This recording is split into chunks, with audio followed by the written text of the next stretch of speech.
Mr. President. Democrat leader. We in a quorum? No. I move to proceed to the motion to reconsider the vote on passage of S2882. The question is on the motion. All those in favor say aye. Aye. Opposed, no. The ayes appear to have it. The ayes do have it. The motion is agreed to. I move to reconsider the vote on passage of S2882. The question is on the motion. All those in favor say aye. Aye. Those opposed? The ayes appear to have it. The ayes do have it. The motion is agreed to. The question occurs on passage of S2882. Upon reconsideration. I ask for the yeas and nays. Is there sufficient second? There appears to be. The clerk will call the roll. Ms. Alsobrooks, Ms. Baldwin, Mr. Banks, Mr. Barrasso, Mr. Bennett, Mrs. Blackburn, Mr. Blumenthal, Ms. Blunt-Rochester, Mr. Booker, Mr. Bozeman, Mrs. Britt, Mr. Budd, Ms. Cantwell, Mrs. Capito, Mr. Cassidy, Ms. Collins, Mr. Coons, Mr. Cornyn, Ms. Cortez Masto, Mr. Cotton, Mr. Kramer, Mr. Crapo, Mr. Cruz, Mr. Curtis.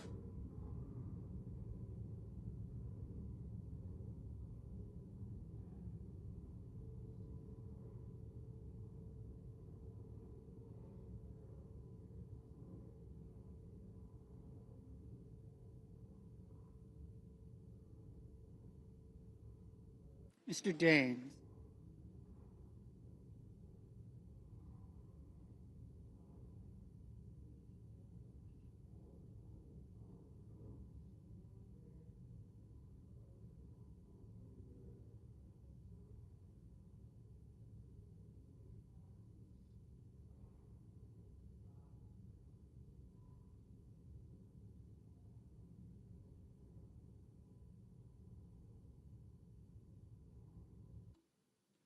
Mr. Daines.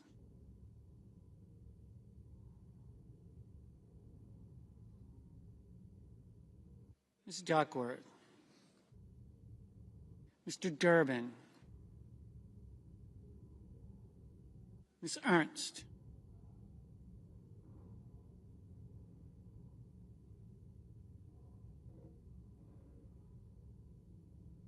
Mr. Fetterman. Mrs. Fisher. Mr. Gallego, Mrs. Gillibrand,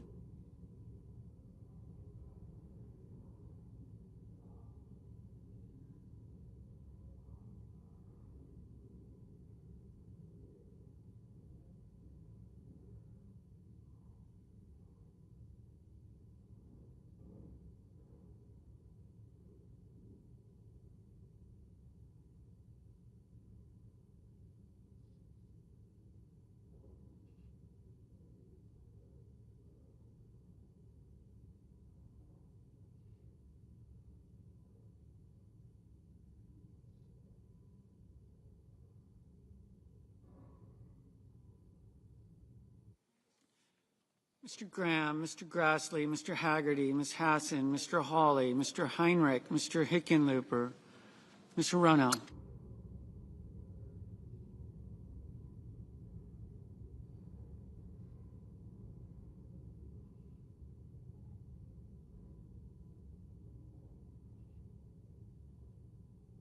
Mr. Hoven, Mr. Husted, Mrs. Hyde-Smith, Mr. Johnson, Mr. Justice, Mr. Kane, Mr. Kelly, Mr. Kennedy, Mr. Kim, Mr. King, Ms. Klobuchar, Mr. Langford, Mr. Lee, Mr. Lujan, Ms. Lummis, Mr. Markey, Mr. Marshall, Mr. McConnell, Mr. McCormick, Mr. Merkley,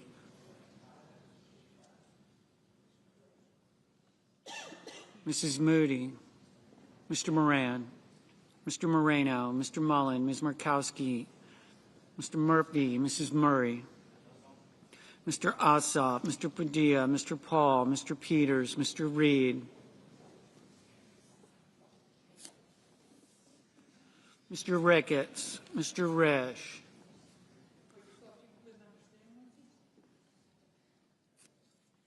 Ms. Rosen, Mr. Rounds, Mr. Sanders, Mr. Schatz, Mr. Schiff, Mr. Schmidt, Mr. Schumer, Mr. Scott of Florida, Mr. Scott of South Carolina, Mrs. Shaheen, Mr. Sheehy, Ms. Slotkin, Ms. Smith, Mr. Sullivan, Mr. Thune, Mr. Tillis, Mr. Tuberville, Mr. Van Hollen, Mr. Warner, Mr. Warnock, Ms. Warren, Mr. Welch, Mr. Whitehouse, Mr. Wicker, Mr. Wyden, Mr. Young.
Senators voting in the affirmative: Blunt Rochester, Fetterman, Gillibrand, Hassan, Lujan, Markey, Murray, Schatz, Schumer.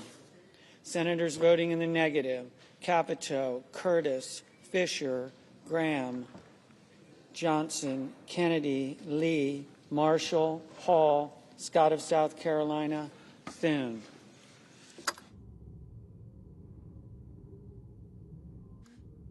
Mr. Kelly, aye.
Mr. Rounds, no.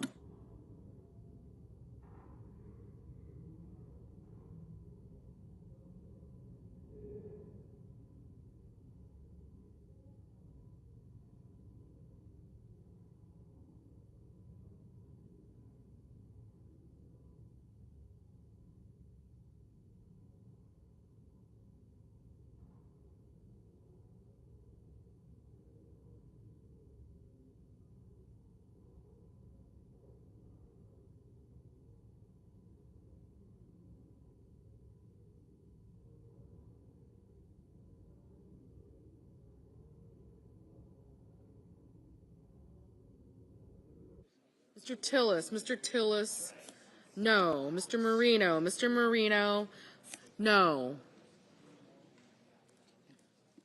Mr. Warner, aye.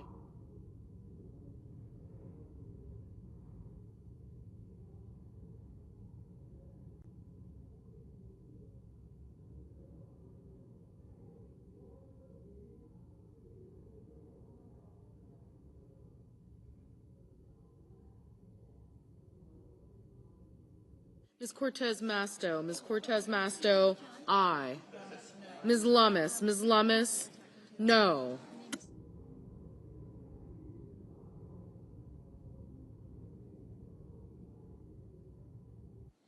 Mr. Grassley, no.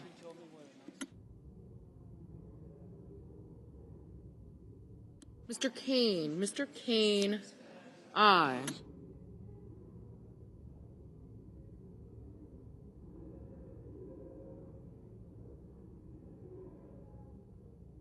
Mrs. Blackburn, no.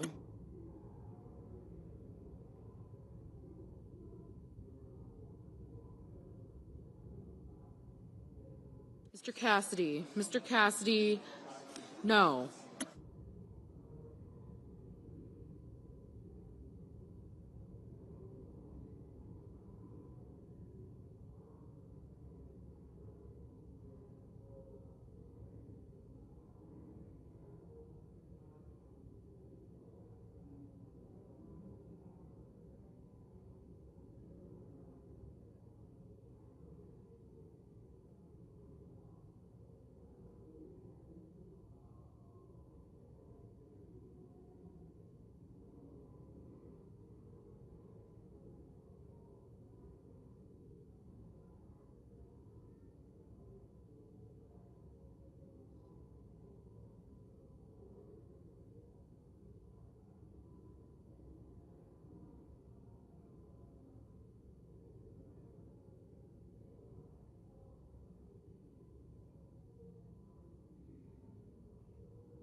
Mr. Merkley, aye. Mr. Cornyn, no.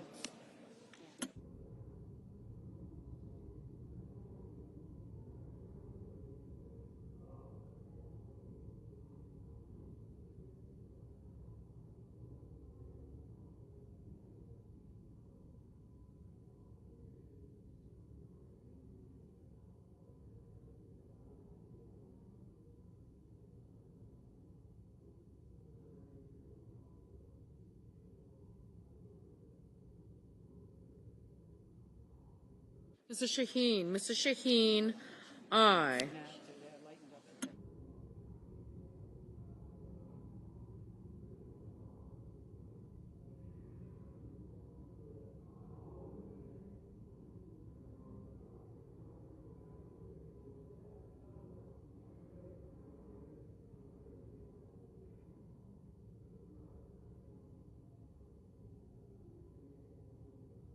Ms. Duckworth, aye.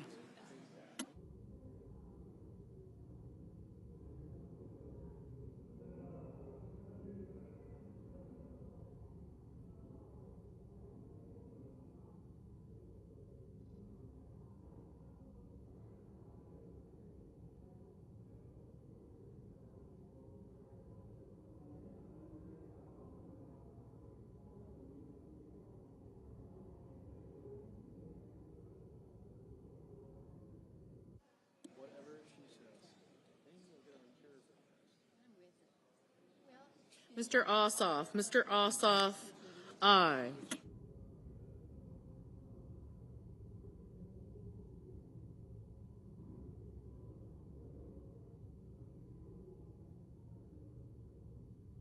Mr. Durbin. Mr. Durbin, aye. Mr. Banks. Mr. Banks, no.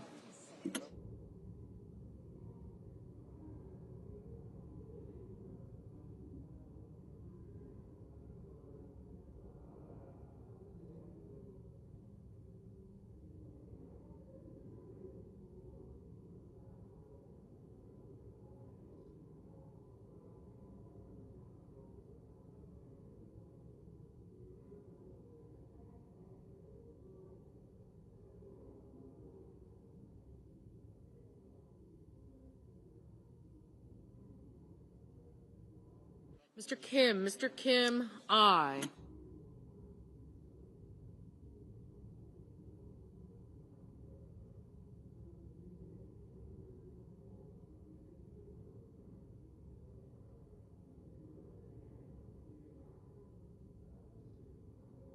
Ms. Murkowski. Ms. Murkowski, no.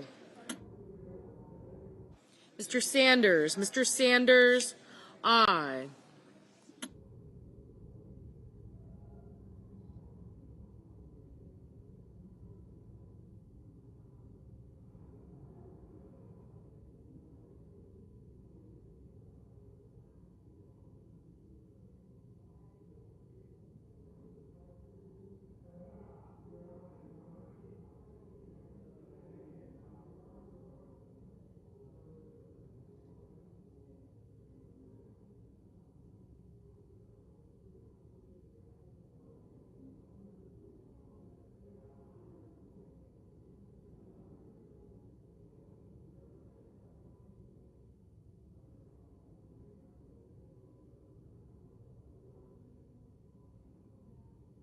Mr. Reed. Mr. Reed, aye.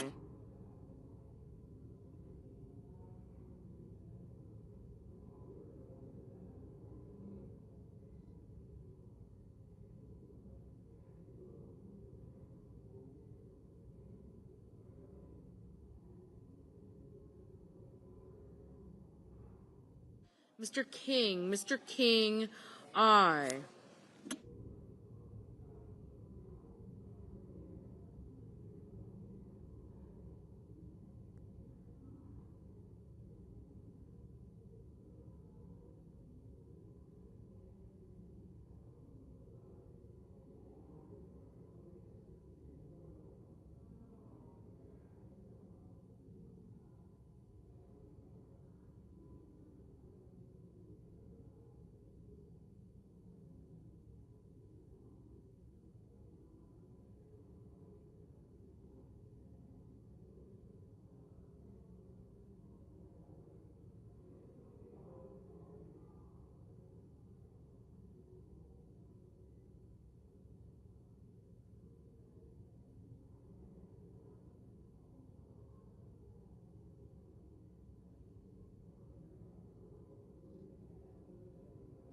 Ms. Klobuchar. Ms. Klobuchar, aye.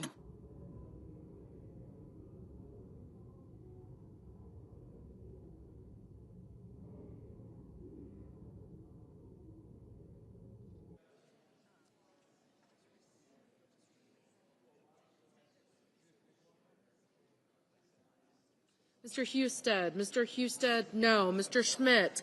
Mr. Schmidt, no.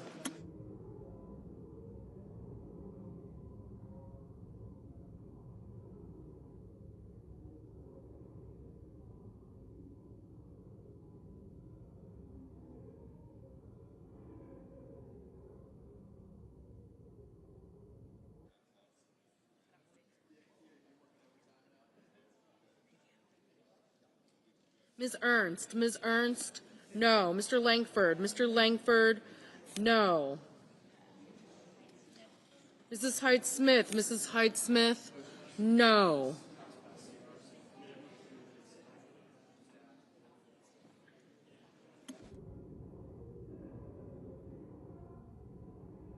Mr. Wyden. Mr. Wyden, Aye.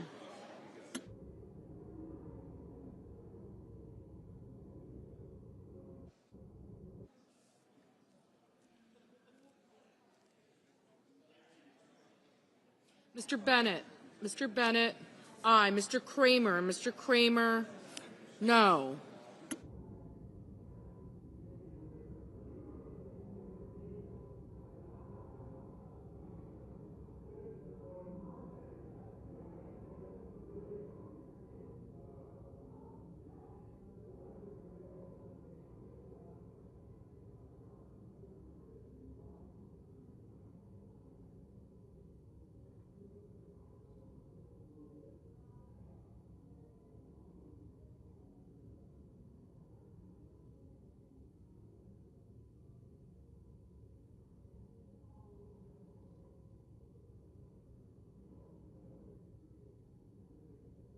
Mr. Tuberville. Mr. Tuberville.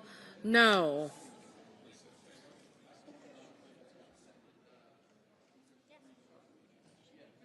Mr. Crapo. Mr. Crapo. No. Mr. Young. Mr. Young. No.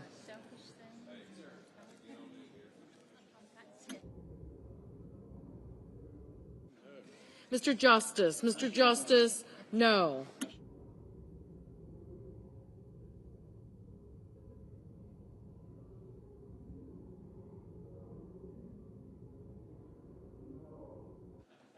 Mr. Wicker. Mr. Wicker. No.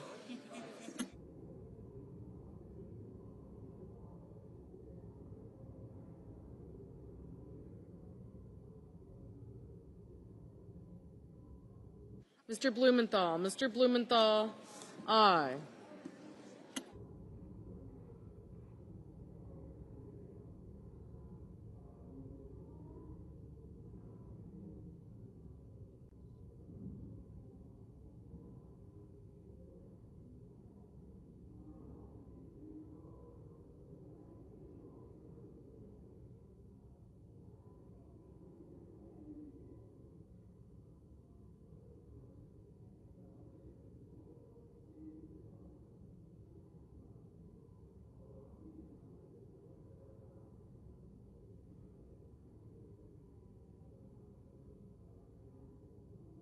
Mr. Hickenlooper. Mr. Hickenlooper. Aye.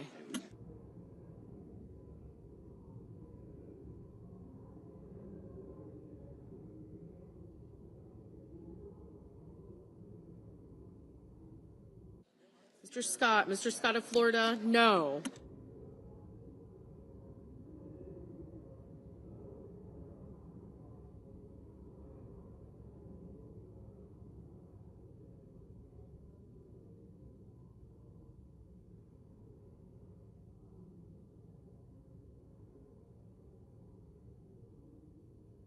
Mr. Whitehouse. Mr. Whitehouse. Aye. Ms. Baldwin. Ms. Baldwin. Aye.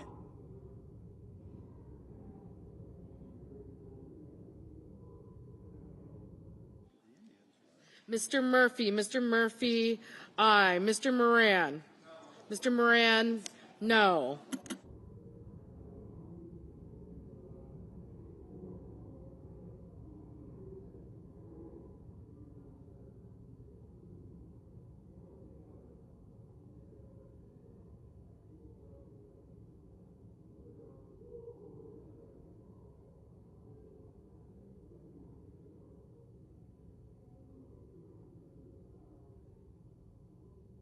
Mrs. Moody. Mrs. Moody.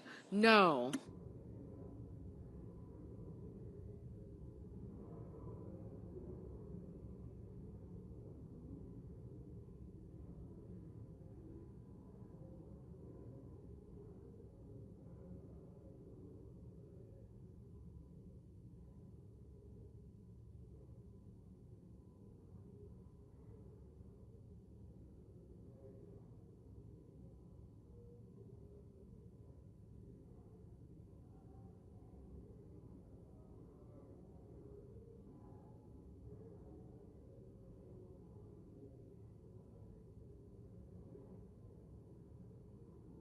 Ms. Hirono. Ms. Hirono. Aye.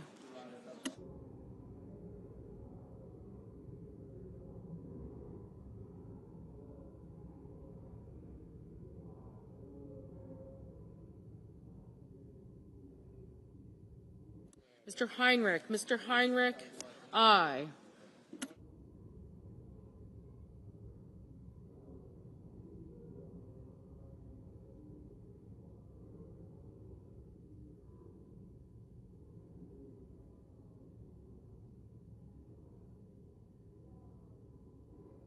Mr. Bozeman. Mr. Bozeman, no. Mr. Barrasso. Mr. Barrasso, no.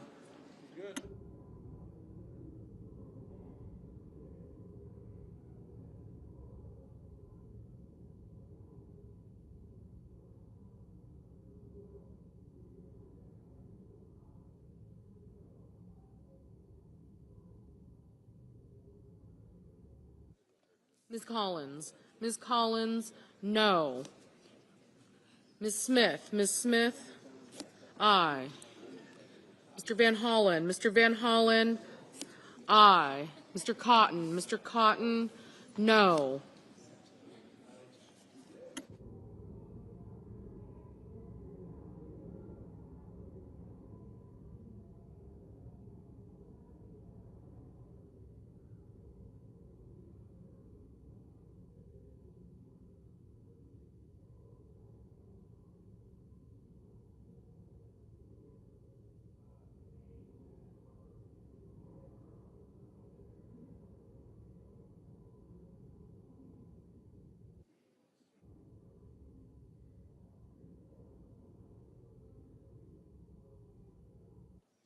Mr. Schiff. Mr. Schiff, aye. Ms. Warren. Ms. Warren, aye.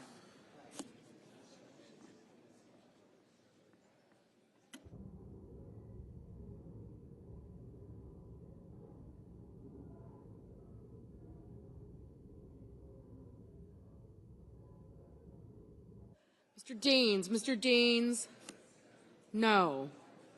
Ms. Cantwell. Ms. Cantwell, aye. Mr. McCormick. Mr. McCormick, no.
Mr. Budd. Mr. Budd, no.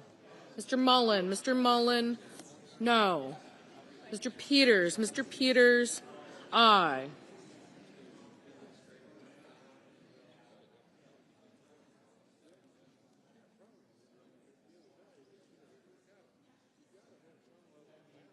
Mr. Hoven. Mr. Hoven, no.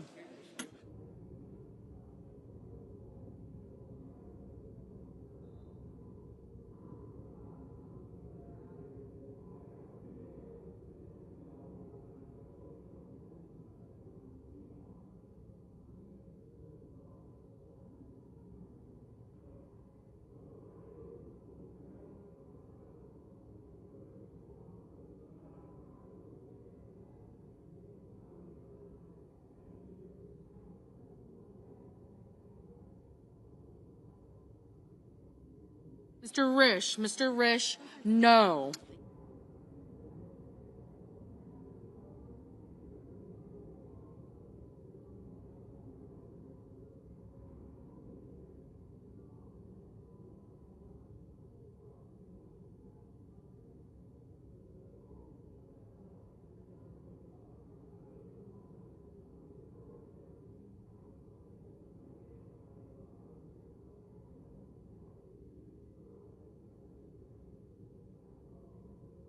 Mr. Welch. Mr. Welch, aye.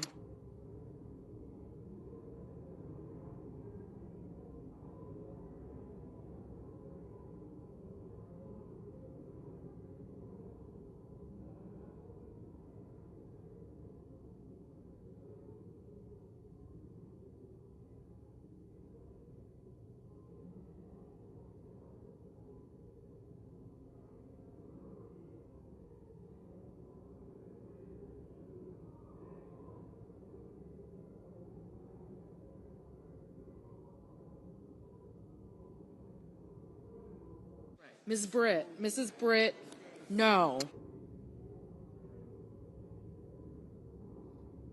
Mr. Warnock. Mr. Warnock, aye.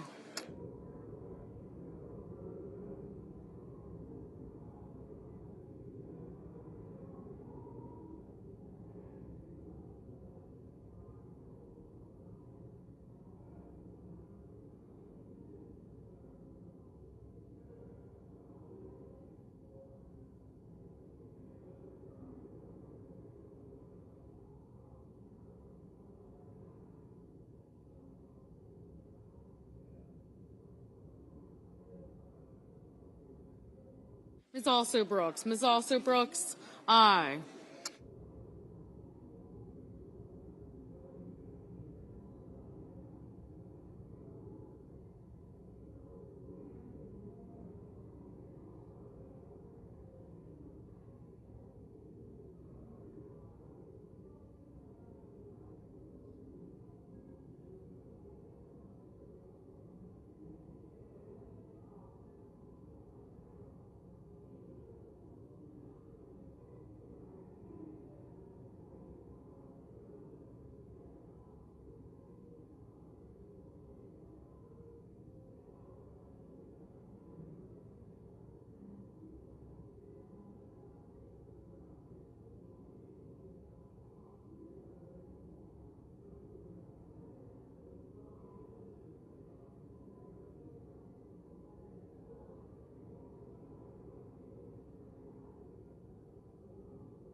Mr. Ricketts. Mr. Ricketts, no.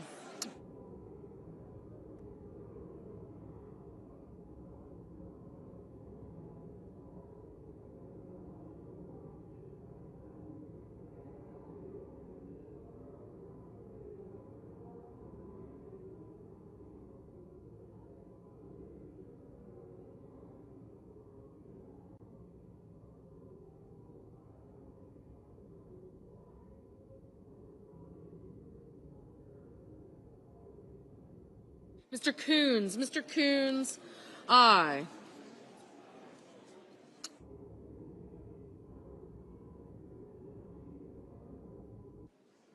Mr. Booker. Mr. Booker, aye.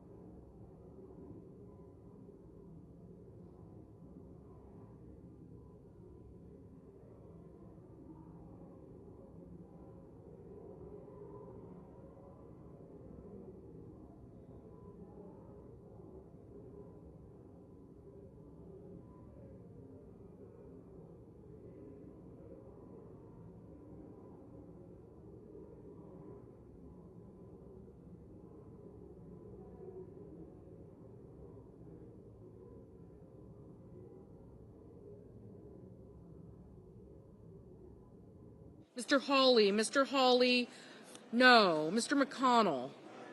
Mr. McConnell, no.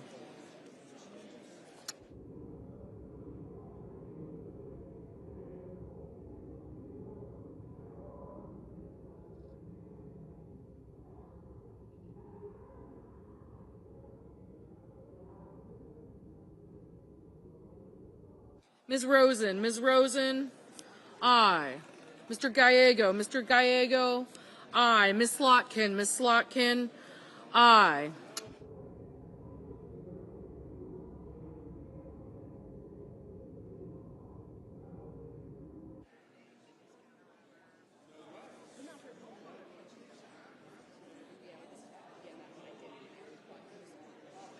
Mr. Sheehy, no.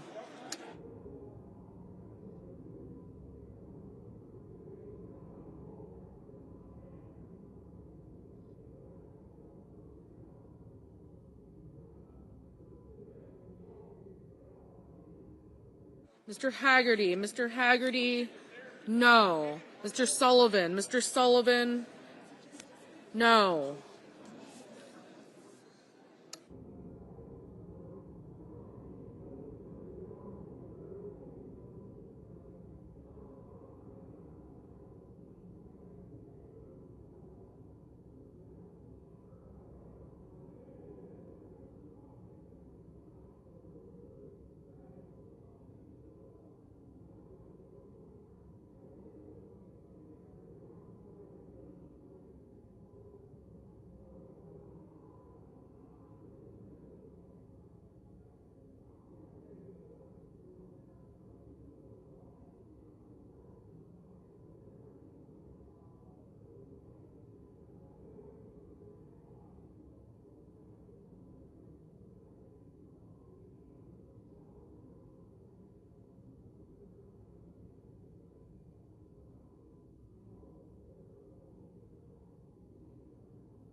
Mr. Cruz, no.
Mr. Padilla. Mr. Padilla, aye.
Hello.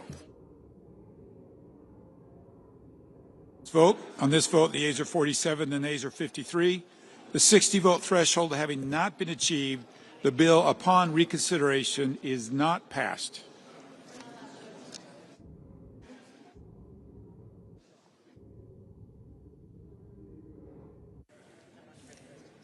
Mr. President, The Senate will please be in order. Mr. President, we have order, please. Please take your conversations outside the chamber. In a few minutes, the Senate is going to vote on the Republican partisan status quo bill. It's a partisan status quo bill. The Republican CR was the wrong option for America a week ago.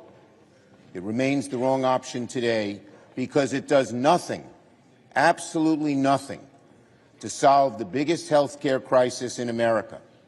As we speak, tens of millions of Americans are getting letters in the mail informing them that their health care premiums are about to shoot up by an average of 114%.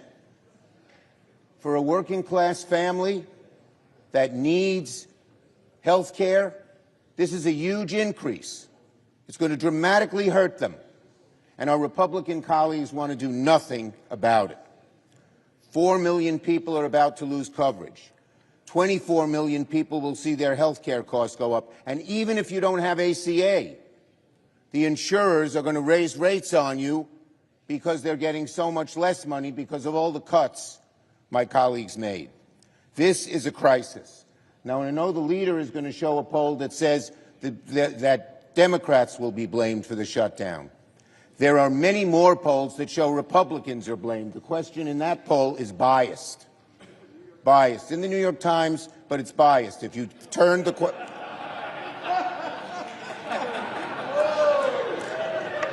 That's true. I don't always believe the New York Times. You can be sure of that. Neither do you. Okay. But in any case, here's a poll from Morning Consult today. 75% of Americans support extending the tax premium credit. 63% of Republicans support it. And 45% of voters say they'll blame Republicans in Congress for a government shutdown. Only 32% blame Democrats. It's natural that people understand that Donald Trump and the Republicans want to shut down and Democrats do not. We need to deal with this health care crisis now, not later. But the Republican bill fails to do that. I urge my Republican colleagues instead to join with us, work in good faith to keep the government open, keep costs down. This is a totally partisan bill. Not once were we approached about what our input should be. When I was Majority Leader, 13 different times we passed CRs. Why? Because every single one of those 13 times we negotiated with Republicans to keep the government open. We still want to have those negotiations today. Democrats remain ready to get to work to negotiate a bipartisan agreement, a truly bipartisan agreement to keep the government open. But we need to fix our health care system now. We need to stop premiums from going up dramatically.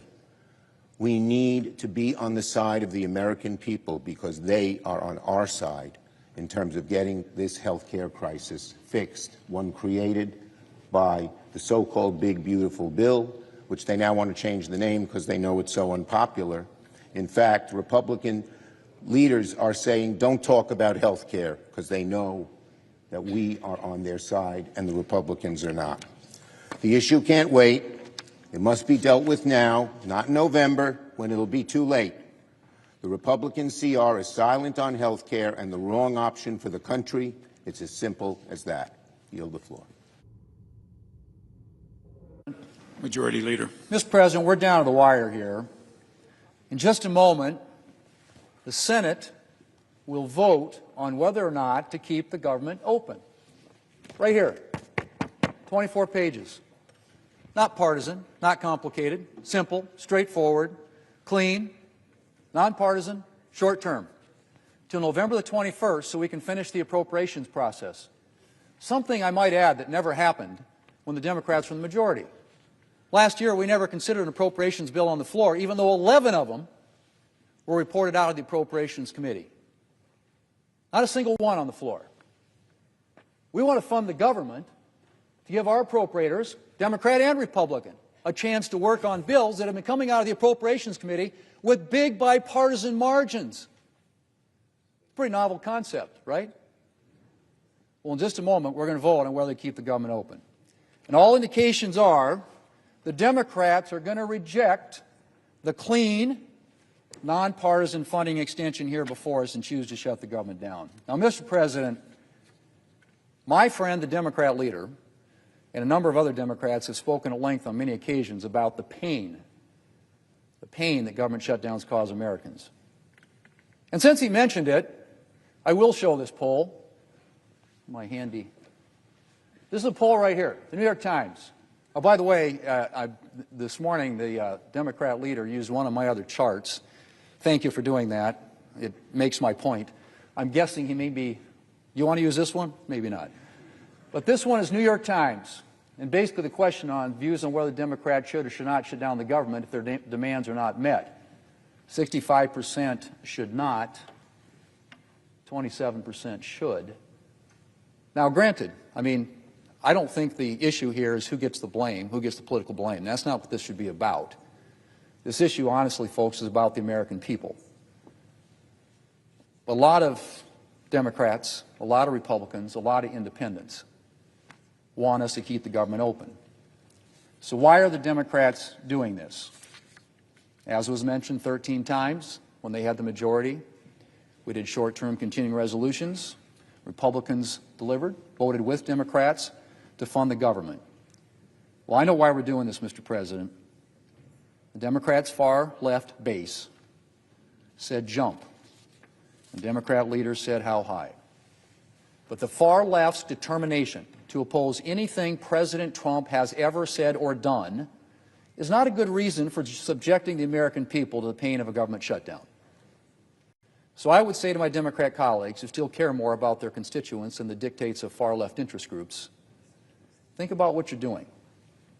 Democrat leaders may be determined to take government funding hostage for their own partisan purposes. You don't have to join them. We can pass a clean, nonpartisan bill and get back to the business of the American people. Mr. President, I move to proceed to the motion to reconsider the vote on passage of H.R. 5371. The question is on the motion. All in favor, say aye. Aye. All opposed, say nay. The ayes appear to have it. The ayes do have it. The motion is agreed to. Mr. President, I move to reconsider the vote on passage of H.R. 5371. The question's on the motion. All in favor, say aye. All opposed, nay. The ayes appear to have it. The ayes do have it. The motion is agreed to. The question occurs on passage of the bill upon reconsideration. Mr. President, I ask for the ayes and nays. Is there sufficient second? There appears to be. There is. The clerk will call the roll. Ms. Alsobrooks. Ms. Baldwin.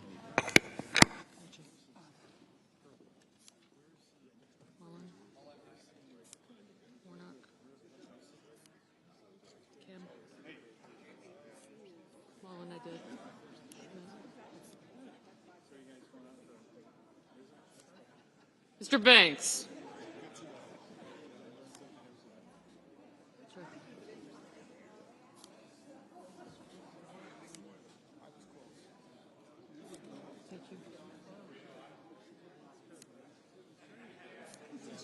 Thank you. Thank you. Warren, Markley.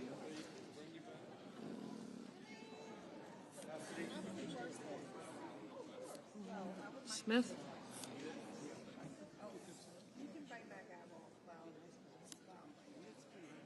Got you. Thank you. I got you. Thank you. I'm deferring to my junior self. Not as little. Cellmates over here. Thank you. I said you, but not the cellmate.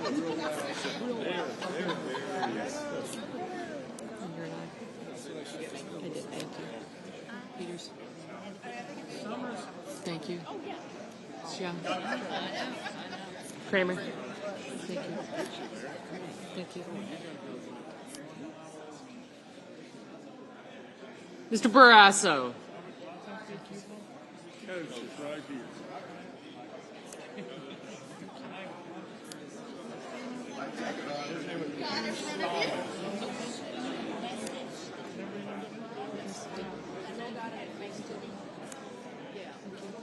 Bozeman's next.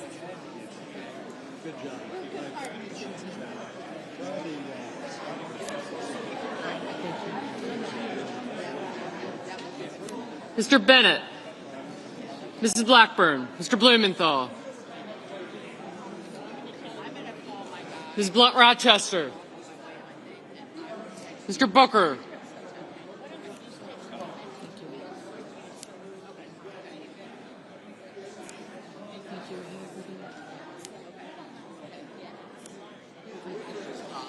Sullivan, Mr. Bozeman, Mrs. Britt. Thank you. Mr. Budd, Ms. Cantwell. Mrs. Capito, Mr. Cassidy, Ms. Collins, Mr. Coons. I got you. Thank you.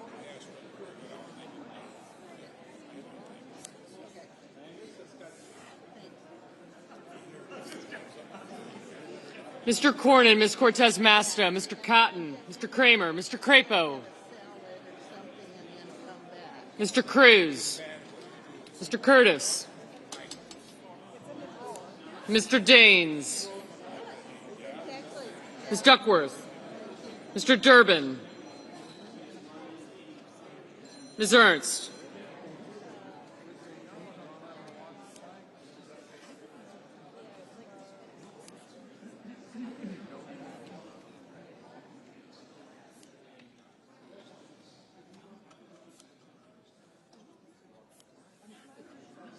Mr. Fetterman. Thank you.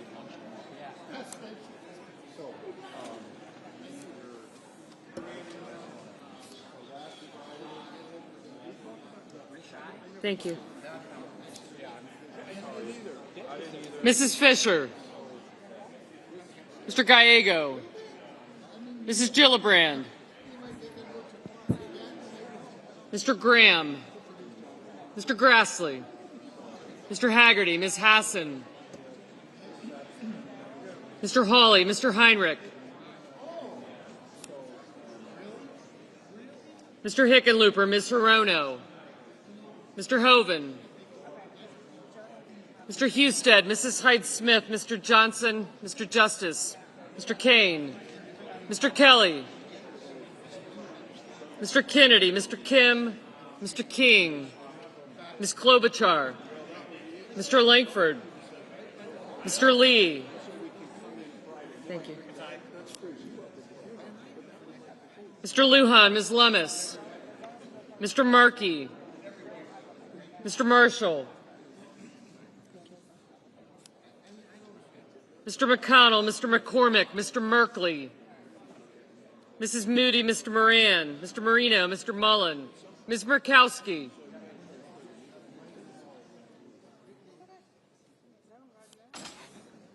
Mr. Murphy, Mrs. Murray, Mr. Ossoff, Mr. Padilla,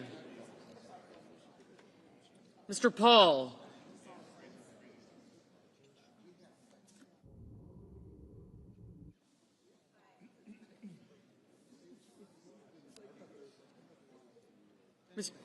Mr. Peters, Mr. Reed, Mr. Ricketts, Mr. Risch, Ms. Rosen, Mr. Rounds, Mr. Sanders, Mr. Schatz, Mr. Schiff, Mr. Schmidt, Mr. Schumer, Mr. Scott of Florida, Mr. Scott of South Carolina, Mrs. Shaheen, Mr. Sheehy, Ms. Slotkin,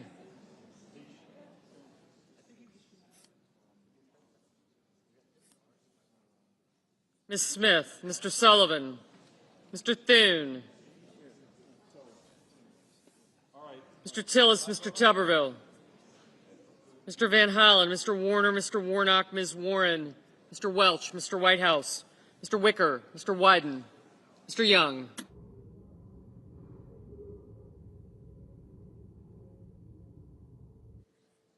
Senators voting in the affirmative: Barrasso, Blackburn, Bozeman, Britt, Budd, Capito, Cassidy, Collins, Cornyn, Cortez Masto, Cotton, Kramer, Crapo, Cruz, Curtis, Daines, Ernst, Fisher, Graham, Grassley, Haggerty, Hawley, Husted, Heidsmith, Johnson, Justice, Kennedy, King, Lummis, McConnell, McCormick, Moody, Moran, Marino, Mullen, Ricketts, Risch, Schmidt, Scott of Florida, Sheehy, Sullivan, Tillis, Tuberville, Wicker, and Young.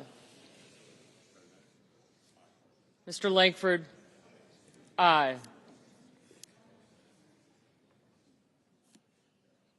Senators voting in the negative: also Brooks, Baldwin, Bennett, Blumenthal, Blunt Rochester, Booker, Duckworth, Durbin, Hickenlooper, Hirono, Kane, Kim, Klobuchar, Lujan, Merkley, Murray, Padilla, Peters, Reed, Rosen, Sanders, Schatz, Schiff, Schumer, Slotkin, Smith, Van Hollen, Warner, Warnock, Warren, Welch, Whitehouse, and Wyden. Ms. Cantwell, no.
Mr. Fetterman, aye. Mr. Kelly. Mr. Kelly, no. Ms. Murkowski, aye.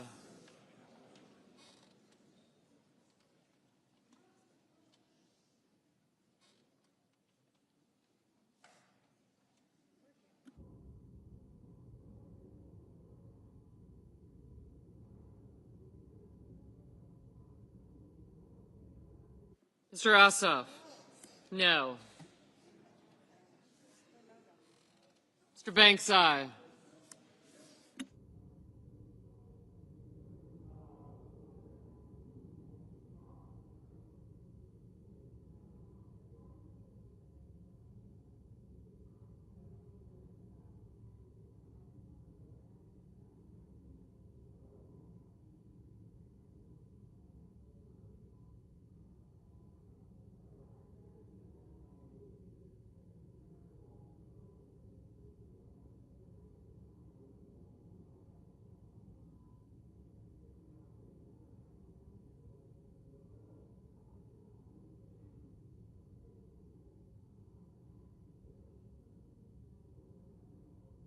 Mr. Heinrich, no.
Mr. Thune, aye.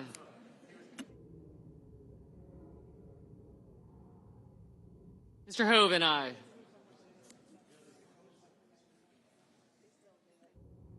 Mr. Gallego. Mr. Gallego, no.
Mrs. Gillibrand, no. Mr. Murphy, no.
Mr. Coons, no.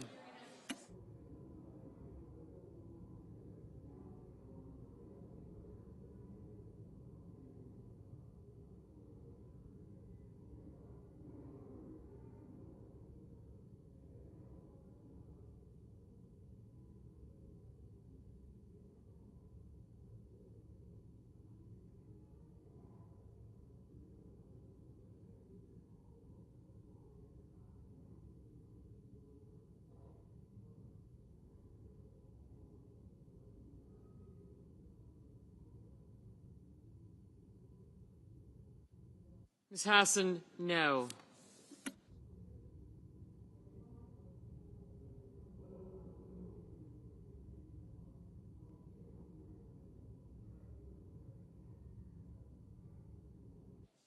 Mr. Markey, no.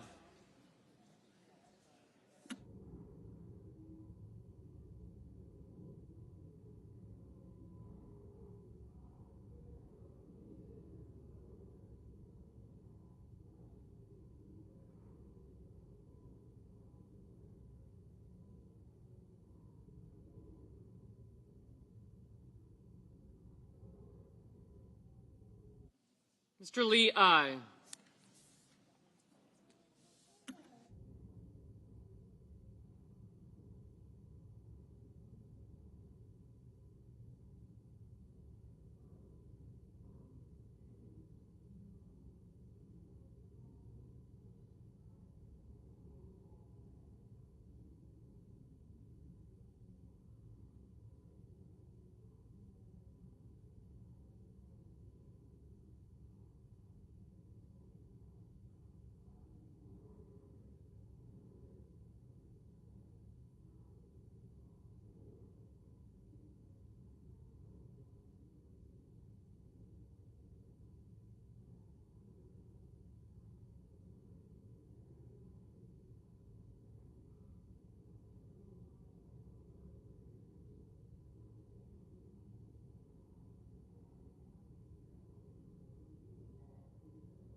Mrs. Shaheen, no.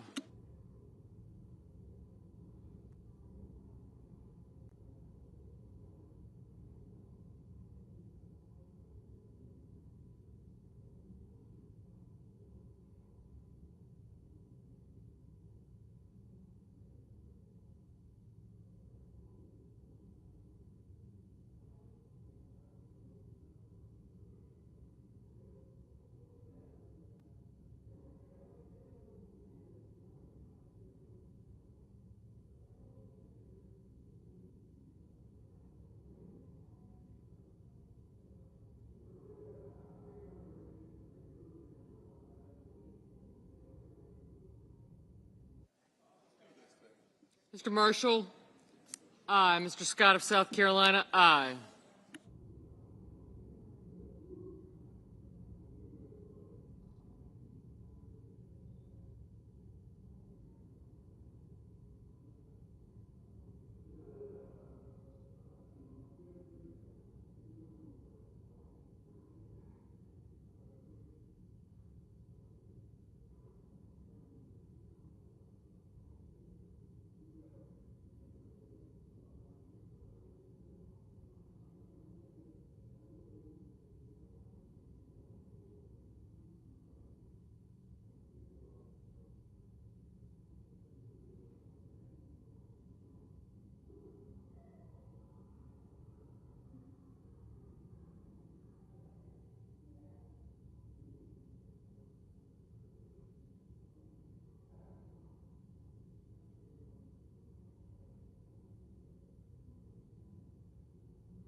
Mr. Rounds, aye.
Mr. Paul, no.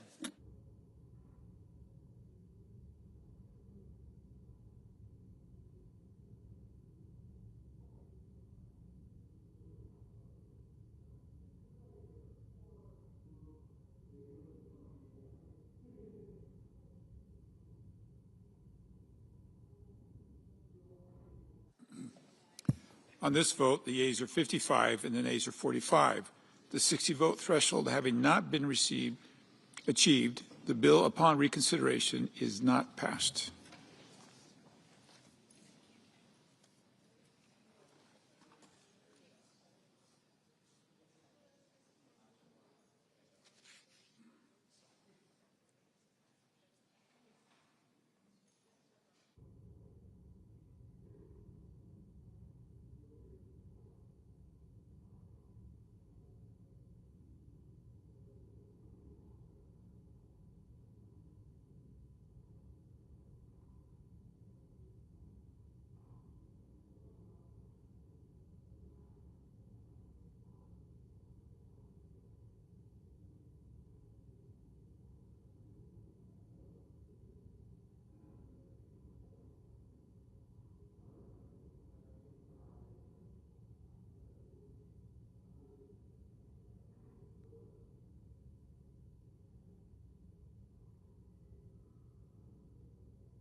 President. Senator from Kansas.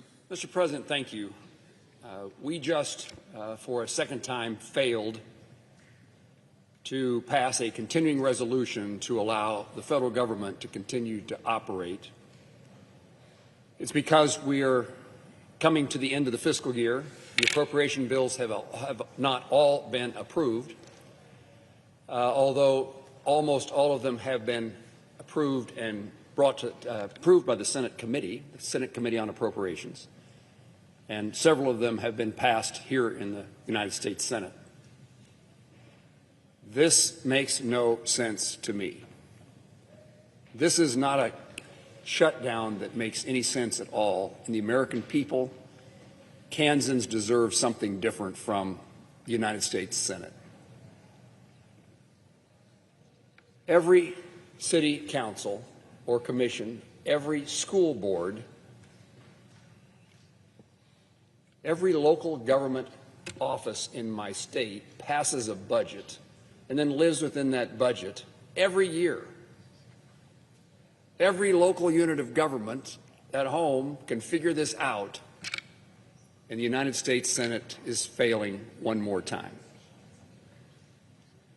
A shutdown means uncertainty. Shutdown means dysfunction. And the issue to me is this continuing resolution that would fund the federal government for 21 more days. I'm going to say that differently, till November the 21st. A short period of time is designed to avoid that dysfunction, to avoid that uncertainty. All that's required is that we pass a continuing resolution, 60 votes in the United States Senate, to keep government functioning so, and this is the reason it makes no sense to me, so that we can pass the remaining appropriation bills, all but one of which has been passed by the Senate Appropriations Committee, and most in hugely bipartisan ways. And for whatever purpose and for whatever reason I don't understand, that seems beyond our capability. I understand there are those who wish to bring other issues to this bill. Could we do one thing at a time, and when that one thing is as important as the continuing resolution, to do it right now, to do it yesterday, to do it tomorrow?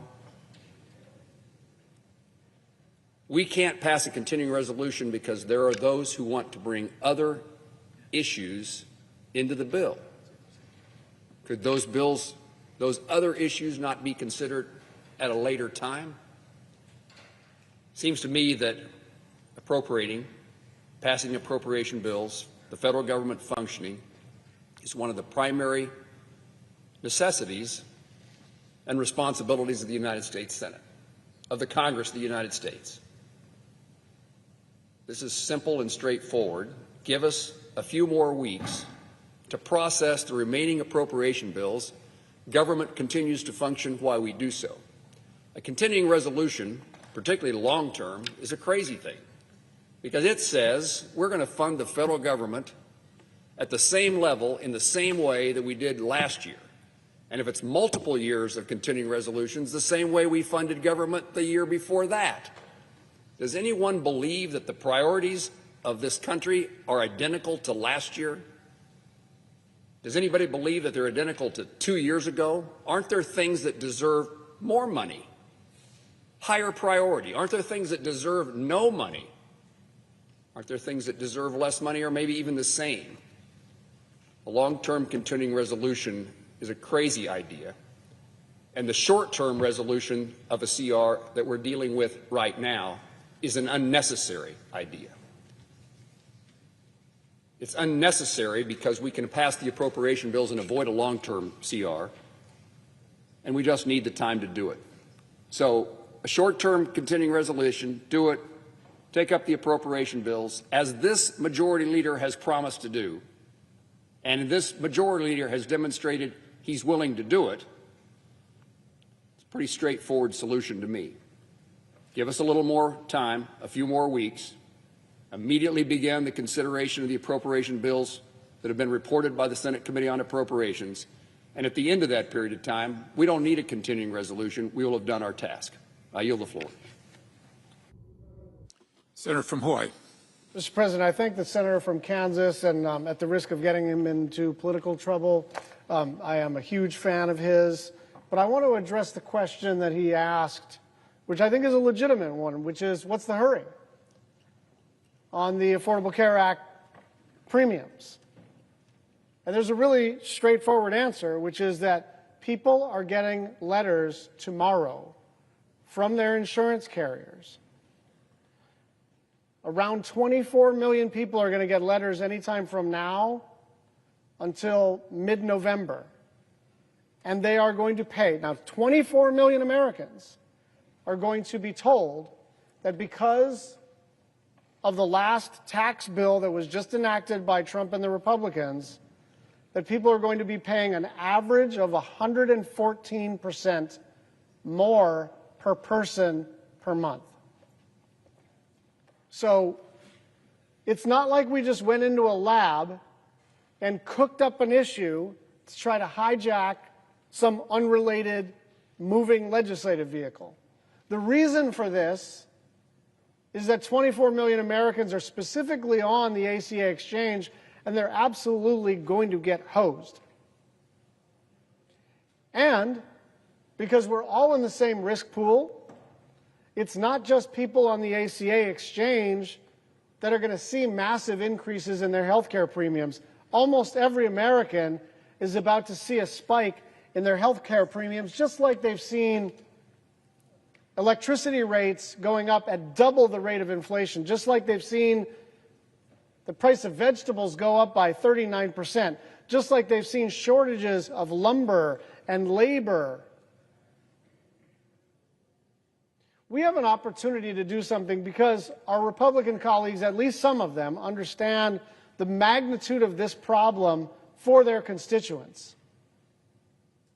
And so the normal thing to do in a functioning legislative body where the President of the United States does not believe that he is an elected monarch is to try to negotiate some accommodation. After all, these are all of our constituents. It's not like they're exclusively in urban areas or something. They're not exclusively Democrats. In fact, they're slightly more Republican than Democrat on the ACA exchange.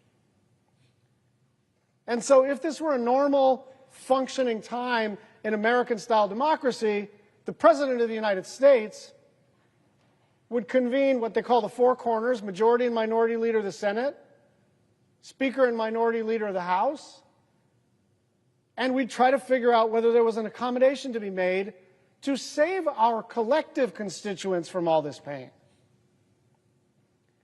And so when Democrats had the trifecta, When Democrats had the House and the Senate and the presidency, we didn't have any shutdowns. And it wasn't because there's more goodwill on the Republican side towards continuing resolutions than there is on the Democratic side towards continuing resolutions. The reason is because Chuck Schumer and Nancy Pelosi sat down with Mitch McConnell and Kevin McCarthy or whomever it was and the president, and they figured out a deal. Even to raise the debt ceiling, Kevin McCarthy said, not for free. So this idea that the minority party, only this minority party, only in this time in United States Senate history, we are to shut up and do whatever we are told. And what's worse is they're asking the majority party to do the same thing. This president believes that he's a monarch. This president finds the legislative branch to be a nuisance. And you know what? The legislative branch is a nuisance. That's the architecture of the Constitution of the United States. We're supposed to be in a struggle with each other. We're supposed to argue and fight. And then we're supposed to come to an accommodation. But we can't come to an accommodation until there's a meeting. And so we're going to be here fighting for health care, and we're also going to be here fighting to reopen the government. If the clock strikes midnight and we're not able to avert this shutdown, then we are going to be here ready to deal. We understand we're not going to get everything we want. We understand we're in the minority. We understand we're out of power. But understand this, we're not powerless. We still represent, pessimistically, 47% of the, certainly 47% of the Senate seats, but something like half the country wants us to represent their point of view. And the point of view that we are representing, by the way, is shared by most of the constituents who are represented by Republicans too.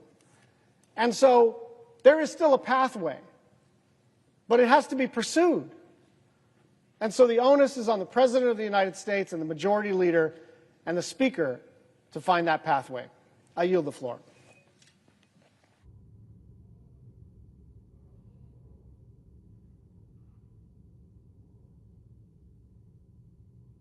President. Senator from Nevada.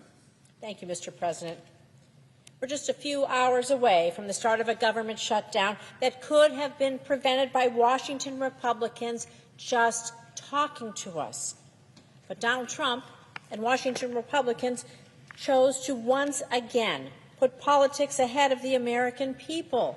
They won't come and talk to us. After slashing Medicaid and taking health care away from families who need it the most, Donald Trump and Washington Republicans are now shutting down the government, like I said, because they refuse to come to the table. They refuse to have a conversation. They refuse to work in a bipartisan way to stop a massive spike in health care costs for hard-working families, for all of you. And that's it. That's it.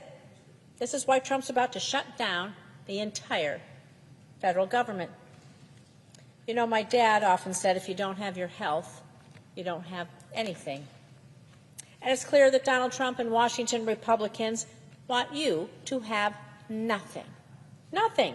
Because they're doing everything they can to take away health care from as many Americans as possible. And for every American, everyone out there, your health care premiums are about to double. About to double. Everybody across the board.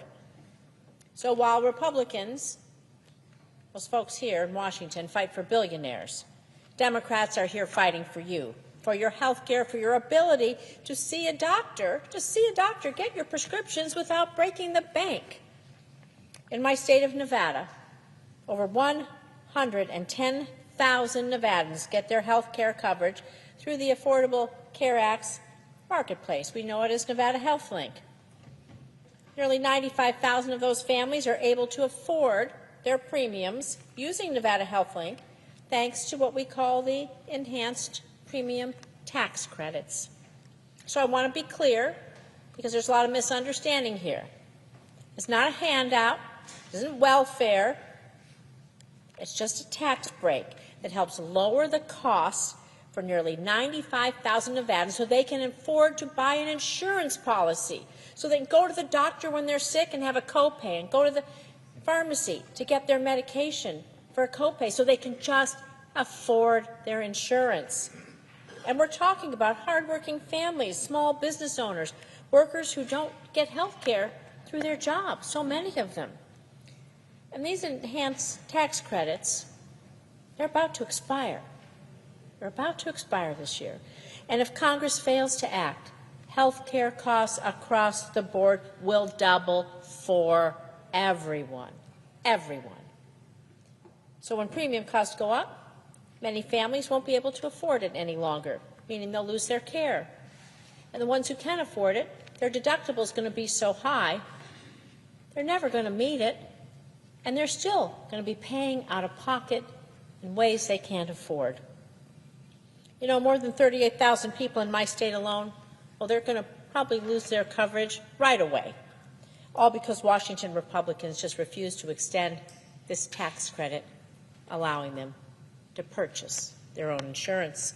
Families, sadly, are going to be forced to make impossible choices. They'll be forced to delay care. They'll skip doctor's visits. They'll cut their medication in half.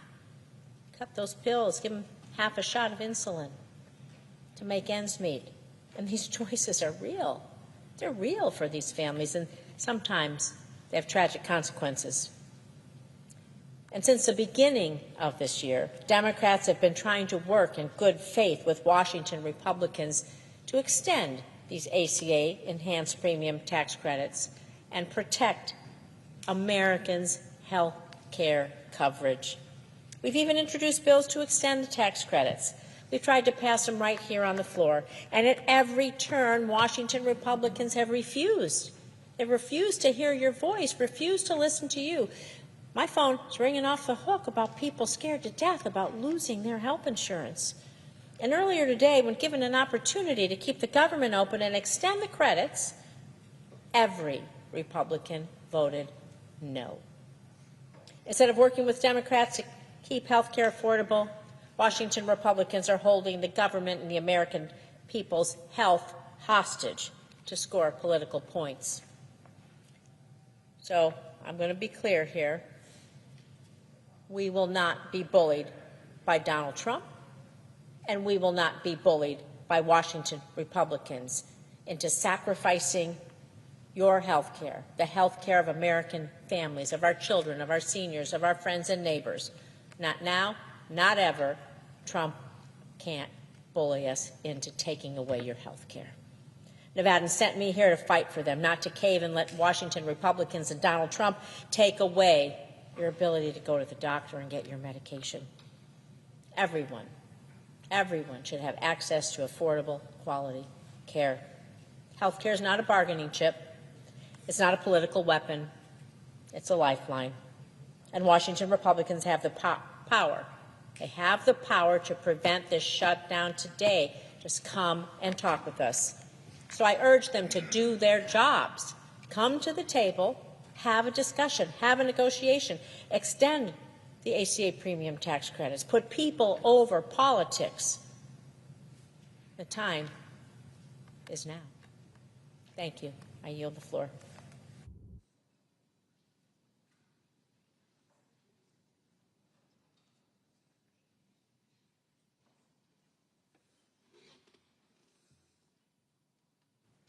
Mr. President. Senator from Connecticut.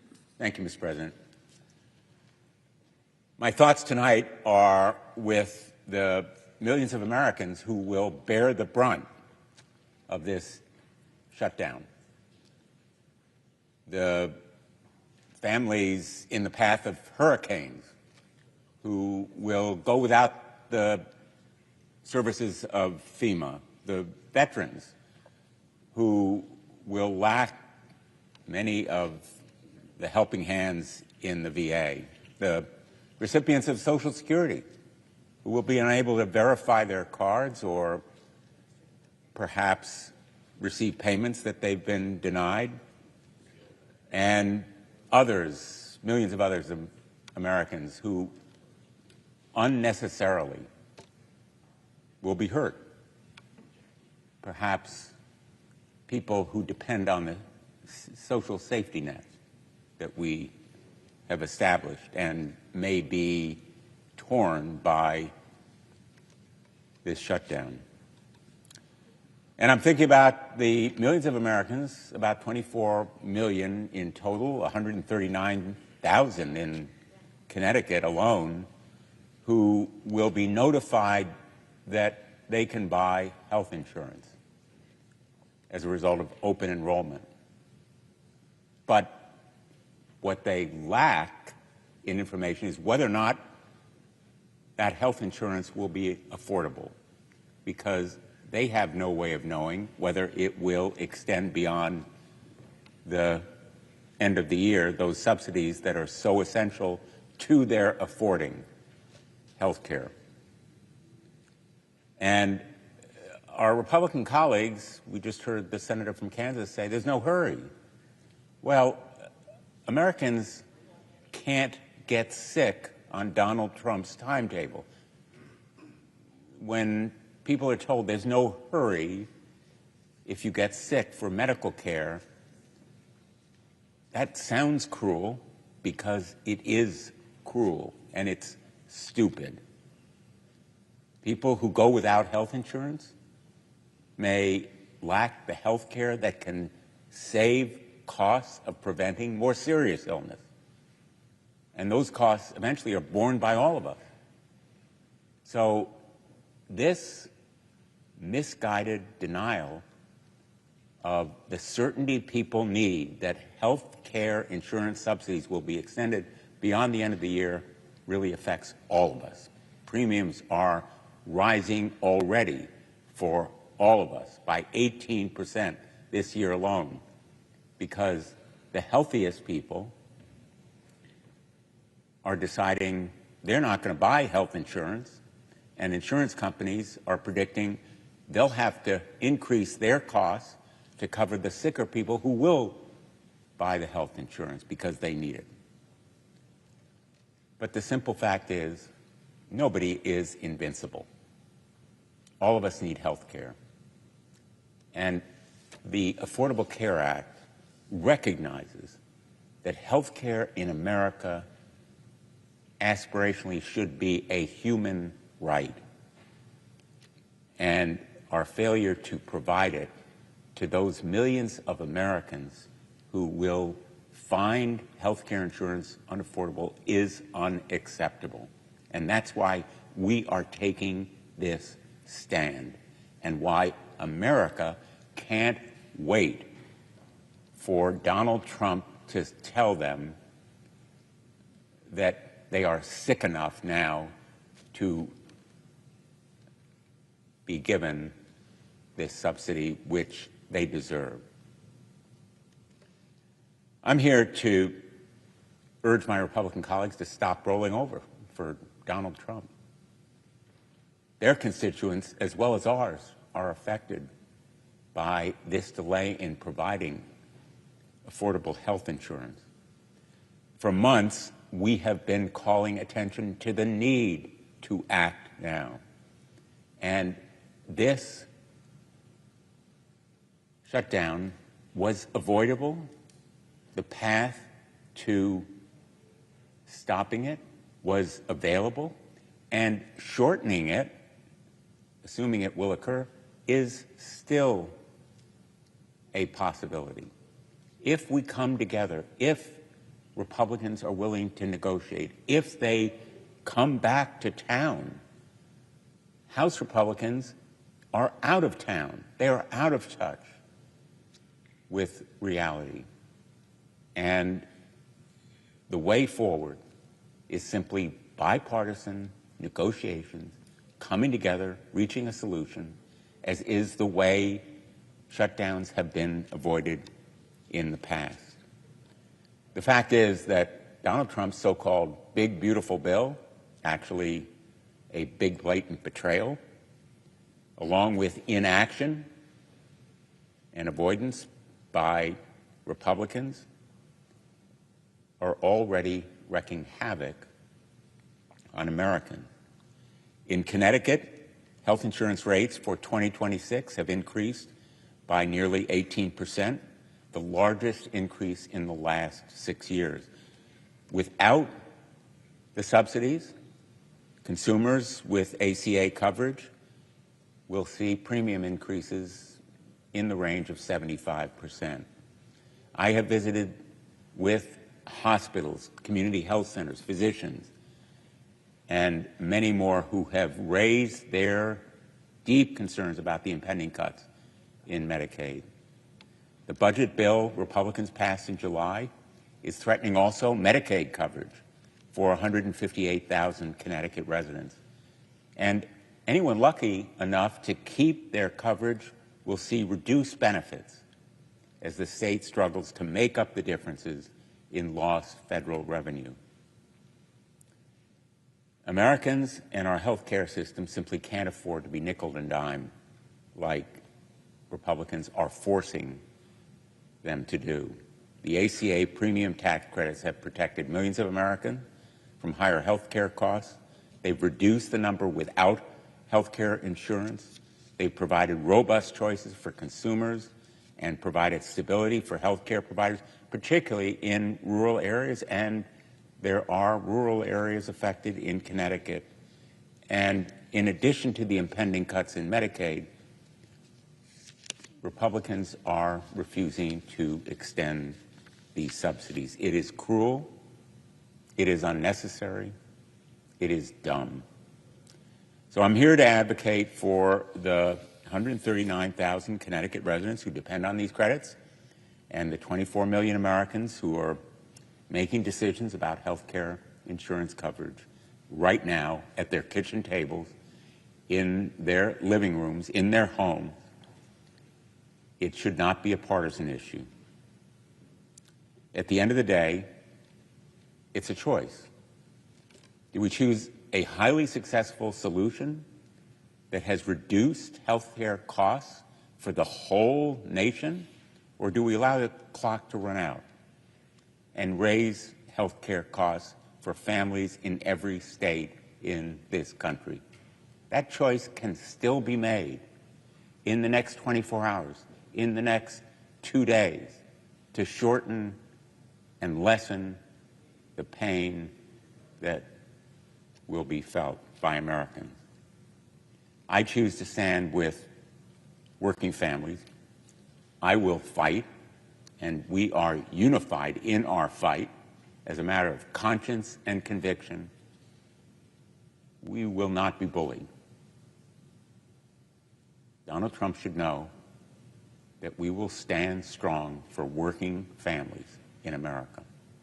They deserve health care. It is about saving health care and holding Donald Trump accountable to follow the law. When there is a budget, when it's passed by Congress and signed by the President, he cannot be allowed to simply ride roughshod over it and disregard it. It is the rule of law and health care that's at stake here, and I will fight for them. Thank you, Mr. President. I yield. The senator from Rhode Island. Well,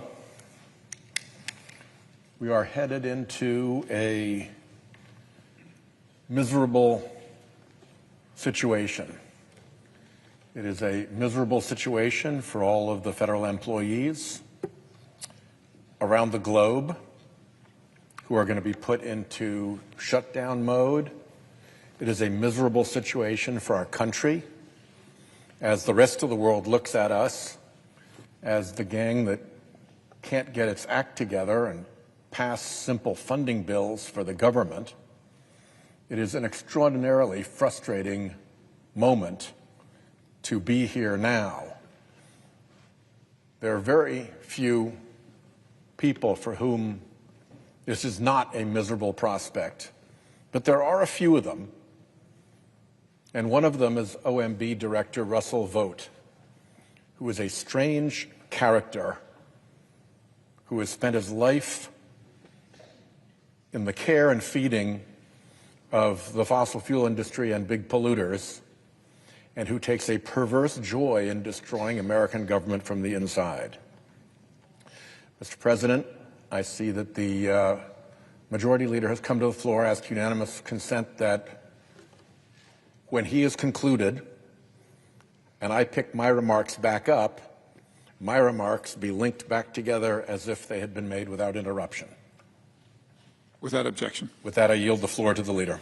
Thank Mr. President. Thank the senator from Rhode Island for yielding. I'll be very quick here. Mr. President, I ask unanimous consent that the Senate be in a period of morning business with senators permitted to speak therein for up to 10 minutes each. Without objection. I ask unanimous consent that the Senate now proceed to the in-block consideration of the following resolutions which are at the desk. SRES 427, SRES 428, SRES 429. Is there an objection to proceeding en bloc? Without objection, the Senate will proceed en bloc. Mr. President, I ask unanimous consent that the resolutions be agreed to, the preambles be agreed to, and the motions to reconsider be considered and made laid upon the table, all in block. Without objection. Mr. President, I ask unanimous consent that the Committee on Judiciary be discharged from further consideration. The Senate now proceed to SRES 396. The clerk will report. Senate Resolution 396, condemning the tragic act of violence on September 10, 2025 in Evergreen, Colorado, and so forth. Is there objection to proceeding to the measure?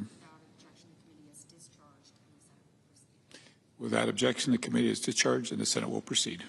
Mr. President, I ask unanimous consent that the resolution be agreed to, the preamble be agreed to, and the motions to reconsider be considered and made and laid upon the table.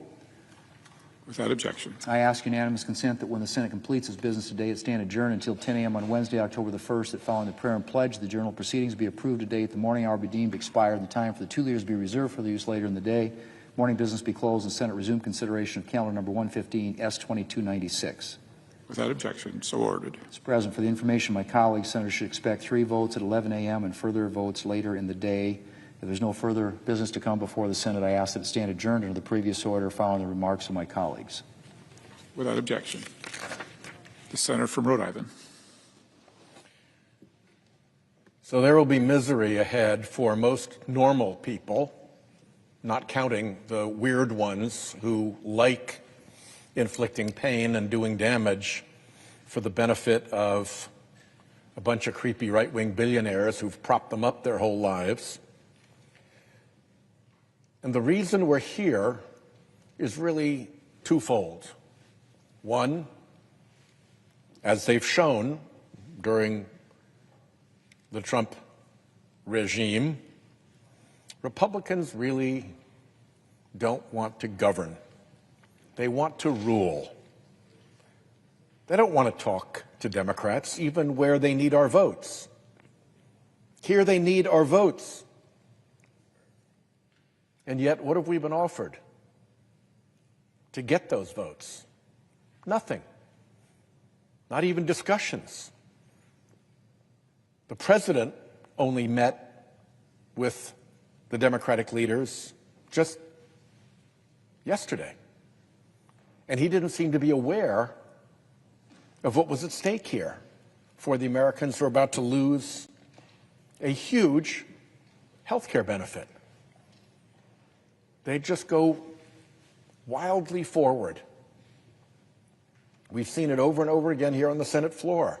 How many times in just the few months that we've been here in this administration have Republicans done the thing that they were furious when we even talked about doing, to overrule the parliamentarian and change the rules to make things easier for themselves rather than negotiate with us?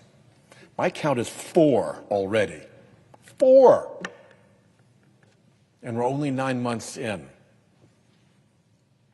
They don't want to govern. They don't want to talk to us. They want to rule. They want to dictate to us. And at the same time, the other reason we're here is that there's this strange Republican fixation with taking health care away from people. I do not understand it.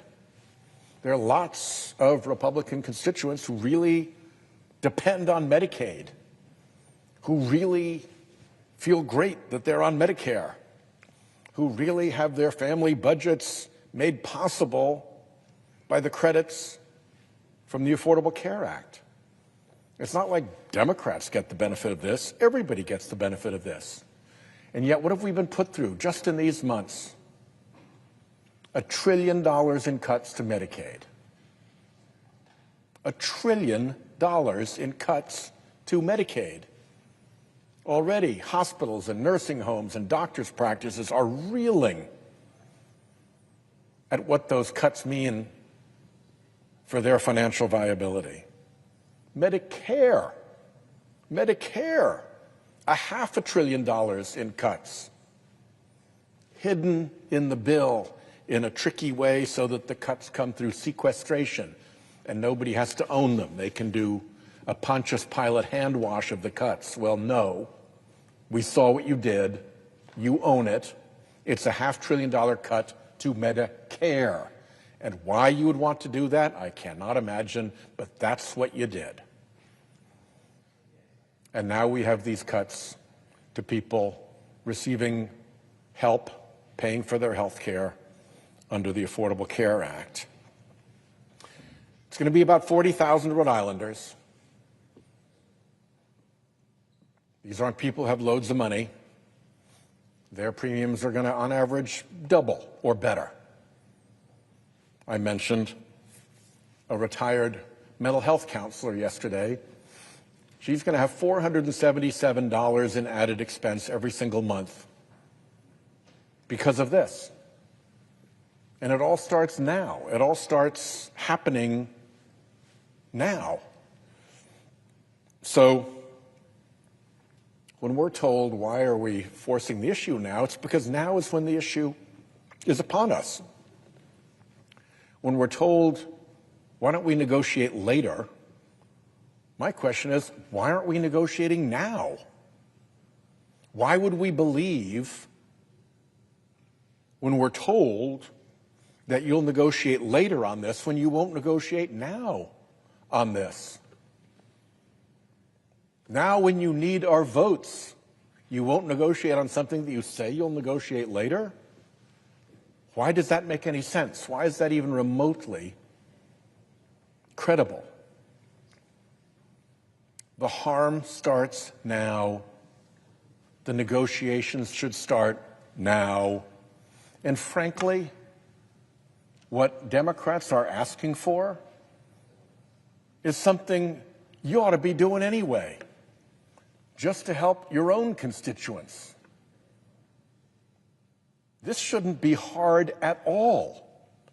We should not be here having this conversation.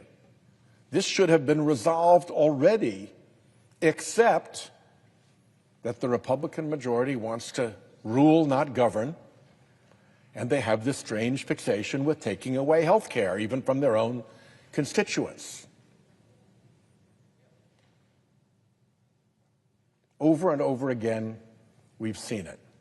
We've seen it with the repeated overrulings of the parliamentarian. We've seen it with the Beautiful for Billionaires bill that got rammed through with a simple majority. We've seen it with the change in the rules to allow 100 nominees to go through at a time under advice and consent. We have seen it with clean air standards that help everyone being repealed over and over and over again.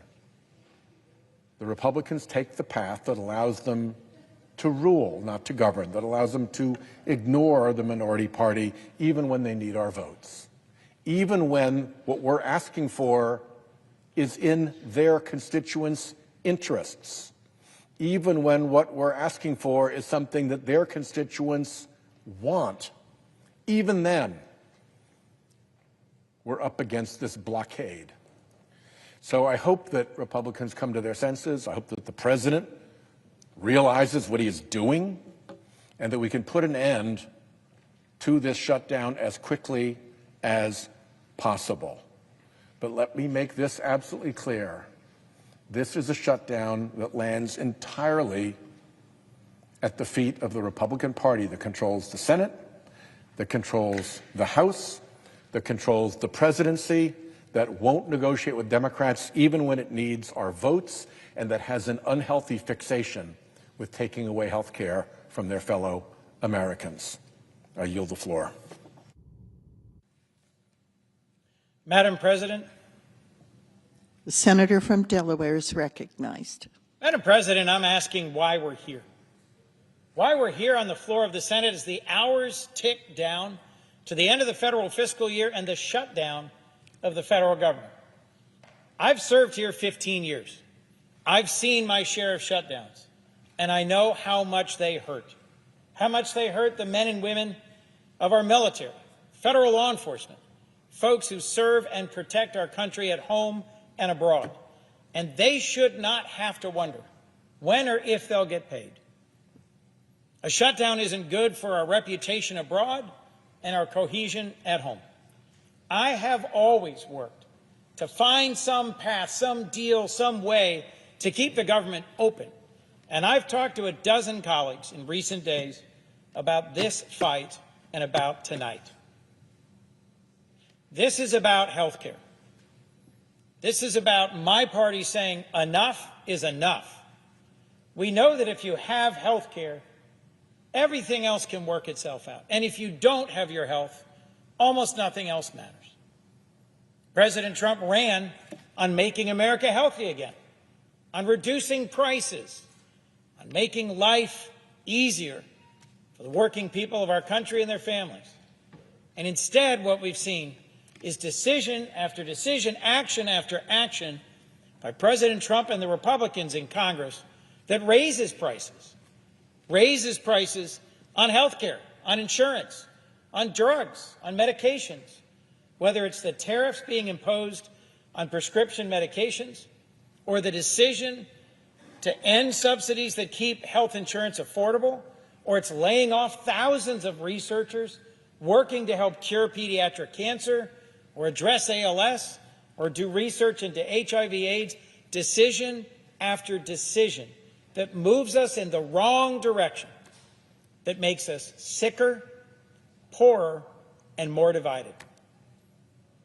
I'm usually one of the first to walk across the aisle and say, let's find a solution. Let's find a way out of this. And I've been doing that in recent days, talking with colleagues.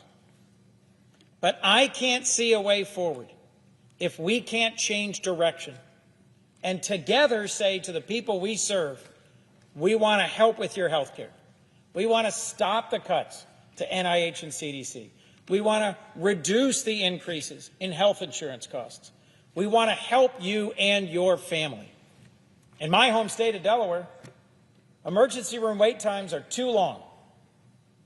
And as millions of Americans get thrown off of health insurance, they're going to go to the emergency room.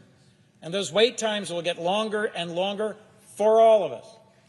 Next month, we're going to find out how much health insurance premiums go up. For some Americans, they're going to double. But for all of us, they will go up. Health care is getting costlier, and Americans are getting sicker. So why am I standing on this floor tonight saying I'm not voting to keep this government open? Because enough is enough. There are ways we can and should work together to change direction, to put on the floor the bipartisan health appropriations bill that'll restore tens of billions of dollars to the NIH and CDC, that'll stop Trump's cuts to American health care and insurance and research. There's a path towards reforming and extending the Affordable Care Act that both parties should agree on. But folks, if you're listening, your member of Congress needs to hear from you, needs to know that you want us to work together to reverse course and end Trump's tragic cuts to health care. If my colleagues don't get those calls, they won't change direction. If they don't change direction, we won't reopen this government. Make no mistake, we have Republicans in control of the House and Senate and the White House. If they want to find a way forward that reduces the harm to Americans and our health care, we can. And I'll be one of the first to extend my hand to find that path. But if we don't change direction, we shouldn't reopen this government, because Americans have taken too many hits already, too much additional cost, too much cuts to health care research, too much increase to health insurance costs. This is a fight about America's health care, and we're fighting for you. Thank you. With that, I yield the floor. The chair recognizes the gentlelady from Minnesota. Madam President, I have 7 requests for committees to meet during today's session of the Senate. They have the approval of the majority and minority leaders. Duly noted. Thank you.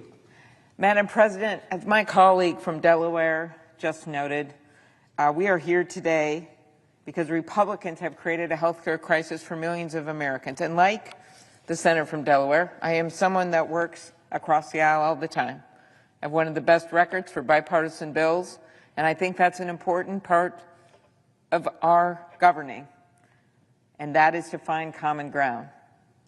You don't always pick your neighbors, but you find a way to live next to your neighbors. You find a way to work with them. And what is so unfortunate about what's going on tonight is that didn't happen here. There was no crossing over the fence with some coffee for the neighbors to try to have a meeting, to try to work this out. In fact, it was Senator Schumer and Leader Jeffries that had a request time and time again that got canceled on a meeting with the president. There is still time to continue to negotiate, but not if they're just going to say, hey, this healthcare thing, it's not a problem. Well, maybe we can deal with it in December. First of all, who would believe that when Donald Trump just decides one thing one day or posts something on Truth Social and then everyone changes what they agreed to, which has happened time and time again. So that's one reason it's not reality unless he's at the table. Number 2, it's not reality because this is not a December problem. This is not a January problem. This is a now problem. November 1st, that's when people start re-enrolling. Whole bunch of small businesses, 20 million people, more than a quarter of the farmers in this country who are already facing, as one of my farmers said to me last week, a perfect storm of ugly. That's about the tariffs, that's about their input costs with fertilizer, and that's about their personal health care costs. A perfect storm of ugly. When you're in a big storm in Minnesota, you don't just go outside and hold an umbrella and think maybe it'll go away. You do something about it then. You take cover then. You help people take cover then. That's not what they're doing with this vote tonight. We have a bill that would help millions of Americans sleep easier. We're still dealing with the tariffs. We're still going to push on that, which has led to all of these grocery cost increases. We see what's happening with the electricity cost increase. Costs are up, chaos is up, and corruption is up. But there is one thing we can do, and that's one of the biggest cost drivers when we look at inflation, and that is health care. So let's start with how we got here. We know that over 110 million Americans depend on Medicare and Medicaid. 110 million. These programs cover everything from hospital visits to life-saving prescriptions to the long-term care that allows seniors to remain in their homes. And these programs, along with Social Security and SNAP, which is the nutrition program, have driven poverty among seniors for years to record lows. Best poverty-fighting program there is, Medicare, Medicaid. But the budget that congressional Republicans passed earlier this summer without our votes, again, didn't listen to us, makes the biggest cut in history to Medicare and Medicaid. That's right, the biggest cut in history, while all these other costs are going up.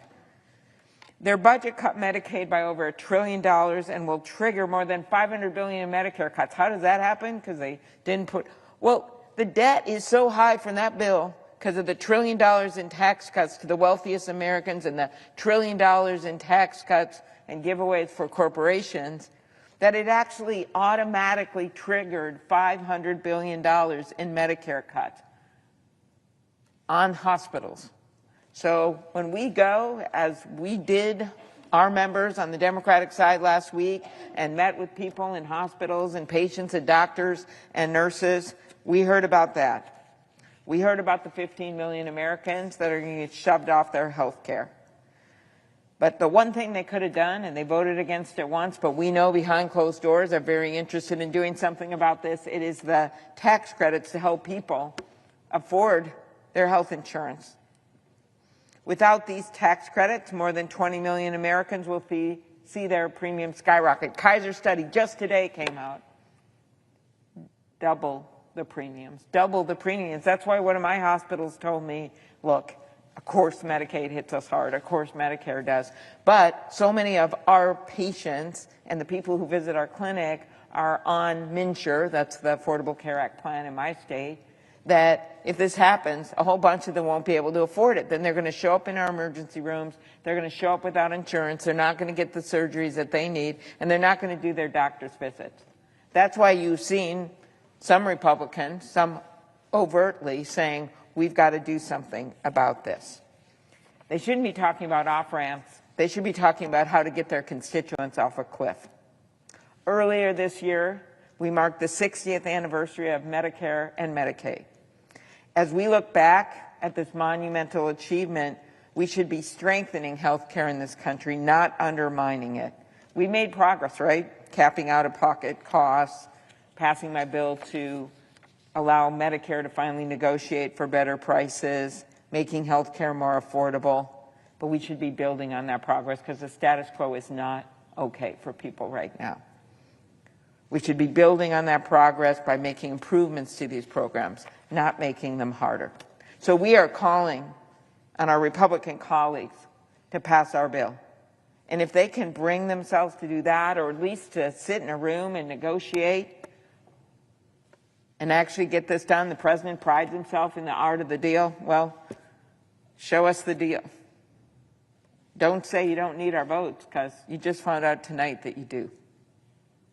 They need our colleagues to stop taking cues from a guy who, after a meeting about one of the most important moments in his presidency, puts out a deep fake video, offensive, making fun of the leaders. Who does that? What other president has done something like that when they're actually in a negotiation?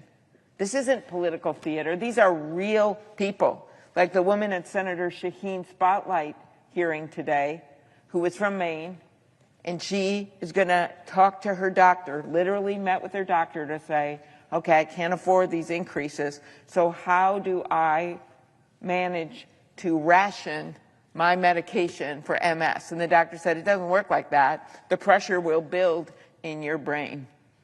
Well, I hope the pressure from the public, when they see what's going on, is going to build. And we're starting to see it all over the country right now. This is not the time to just accept the status quo and say we can't do anything about it while our constituents are going off that premium cliff. So maybe the president needs to get out and talk to that farmer whose soybean market has dried up. Now he's not going to be able to afford his health insurance, and see that perfect storm of ugly. He's not going to meet those people on the golf course in Mar-a-Lago. I can tell you that right now. He needs to get out there. And it's time to start taking cues and listen to real people and not memes and not fake deep fake videos. This is not a joke. Our bill is a path forward, and we ask them to come to the table and negotiate with us. Madam President, I yield the floor.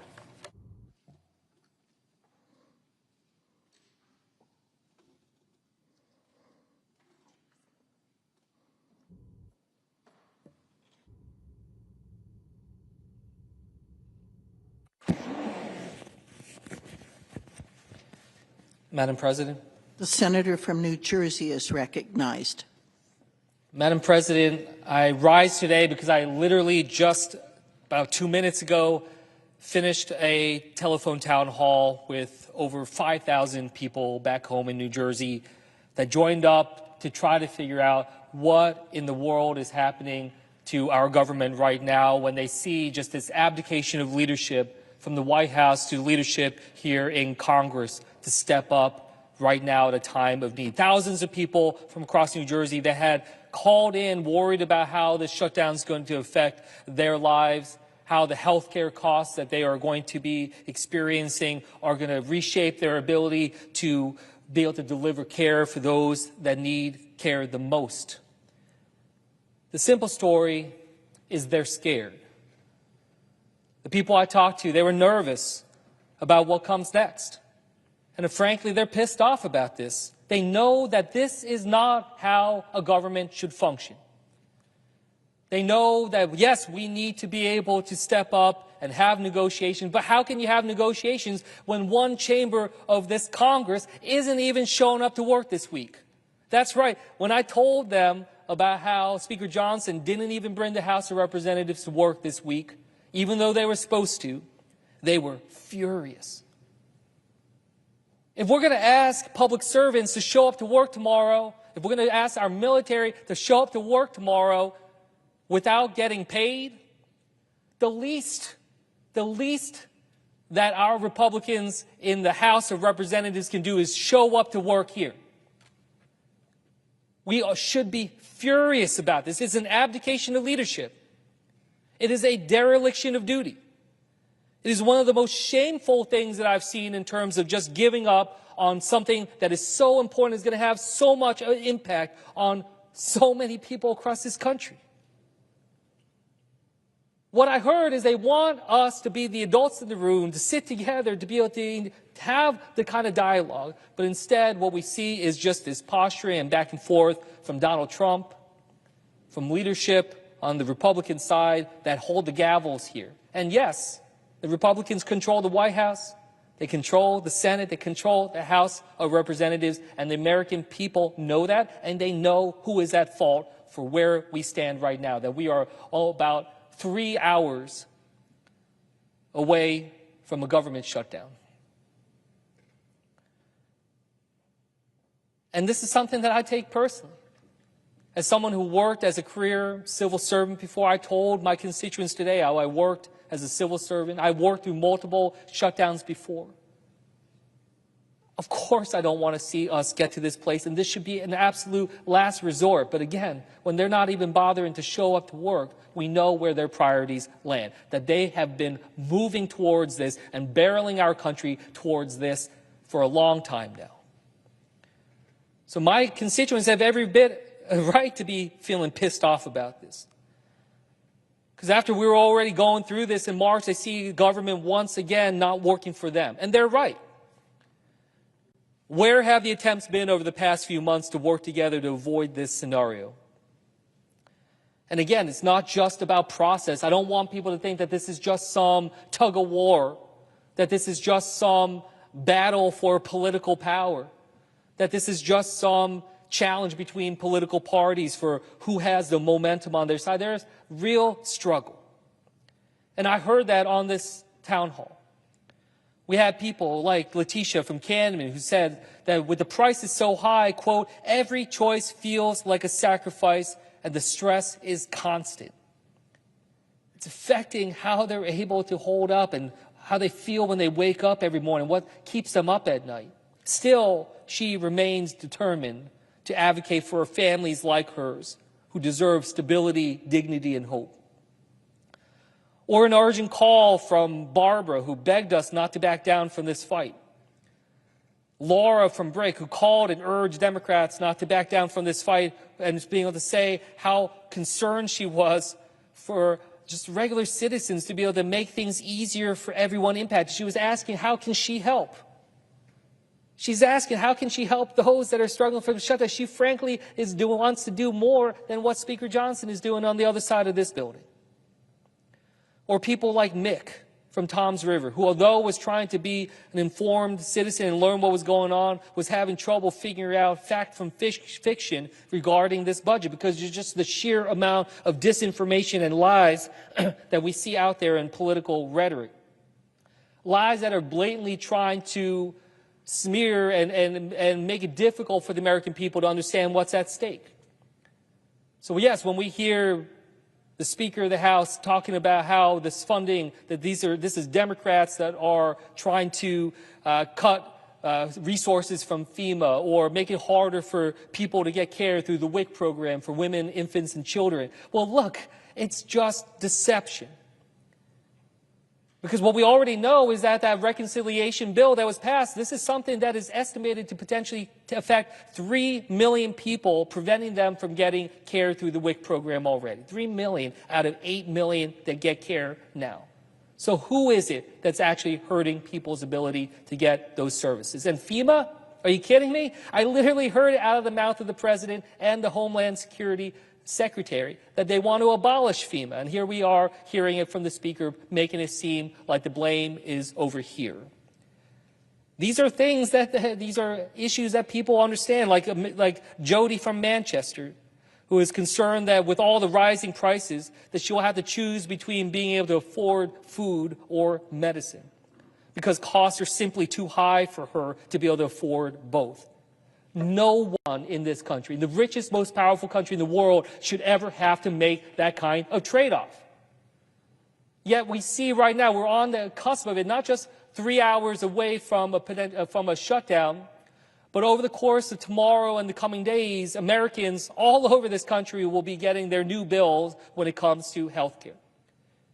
And we see that tens of millions of them will have to pay more, possibly double what they're already paying. Over 4.5 million Americans to lose their care, including many in New Jersey. That is a catastrophe that we see coming. We knew it was coming, and we were trying to take action to be able to address that. And what happened? Kicking the can down the road. When does open enrollment start when it comes to healthcare? Starts in November. So what good is it if we punt towards Thanksgiving, which is what this body tried to do?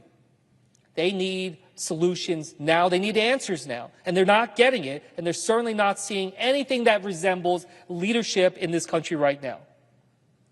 So yes, when I'm hearing from Lorena from Forked River, who says that, literally could lose her current health insurance if the ACA premiums go away, that's what we're fighting for. That's what I hope people see over the coming period as this continues on. Because I know it's so easy to make it feel like, again, it's just completely detached. And often it really seems that way. It feels like people here in the Senate, here in Congress, at the White House, that we're playing with other people's chips, that we don't feel it ourselves. I have to say, I found it disgusting when I learned in 2019 and I came into Congress that the President and members of Congress get paid during the shutdown, that they continue to get their salary while service members in our military and other public servants do not, even though they are showing up to do their work. We should not be held to a different standard. We should not be in a place where it seems like we're above the rest. Because that's exactly what the rest of the American people believe. They believe that we think that we're above the law, that we don't have to obey it, that we don't have to follow the rules that other people do, and that's why they are losing trust in this government. And I can tell you, come midnight today, they have every bit reason to believe that, because we have failed to ability to be able to deliver for so many people. We had Lucinda from Whiting write in telling us, begging us to hold the line when it comes to fighting for health care. Because in her words, quote, I definitely cannot afford my ACA insurance without the advanced premium tax credits. If costs go up and health care gets more expensive, I will have to go without insurance and not go to the doctor. These are just a fraction of the thousands of calls and emails and outreach that we've received. We asked people to share their stories. We got over 3,500 stories back just this week about people's concerns about what's happening with this shutdown and losing health care. We need to recognize that a president who can't even be bothered to learn about the hurt that is being put forward by his own party when it comes to our health care, that our bill is not one that is looking out for them. We need leaders who understand what is going on. We need leaders who care about the people they are supposed to be leading. We need leaders who will actually be the adults in the room. And yes, so I rise today to make that promise to New Jersey and to the American people that I will keep fighting for you and fight with you as we go through this. And we're going through uncertain times. We're entering unprecedented times. And I know that it's a lot for everyone. But again, we remember why we fight here. That while I'm giving this speech, I'm worried about the care that my father's getting. My father's health is declining rapidly. Every single one of us knows what it's like to have a loved one struggling when it comes to their care. And I know everyone knows that experience of saying that we would try to move heaven and earth to be able to make sure that they get the care that they need in their time of greatest need? And how can I, when I stand by thinking about 4.5 million Americans, including many in my state, losing health care, making it harder for them to be able to deliver for their family, how can I say that this is a time to roll over, that this is a time to stand down? No. You draw the line here. We fight for your health care. We fight for your lives, your ability to deliver for your loved ones, and to be able to stand up together and say, this is not how our government should work. This is not how our democracy should function. We deserve better. The American people deserve better, and that's what we're going to fight for. We're going to fight for better. With that, I yield back the floor.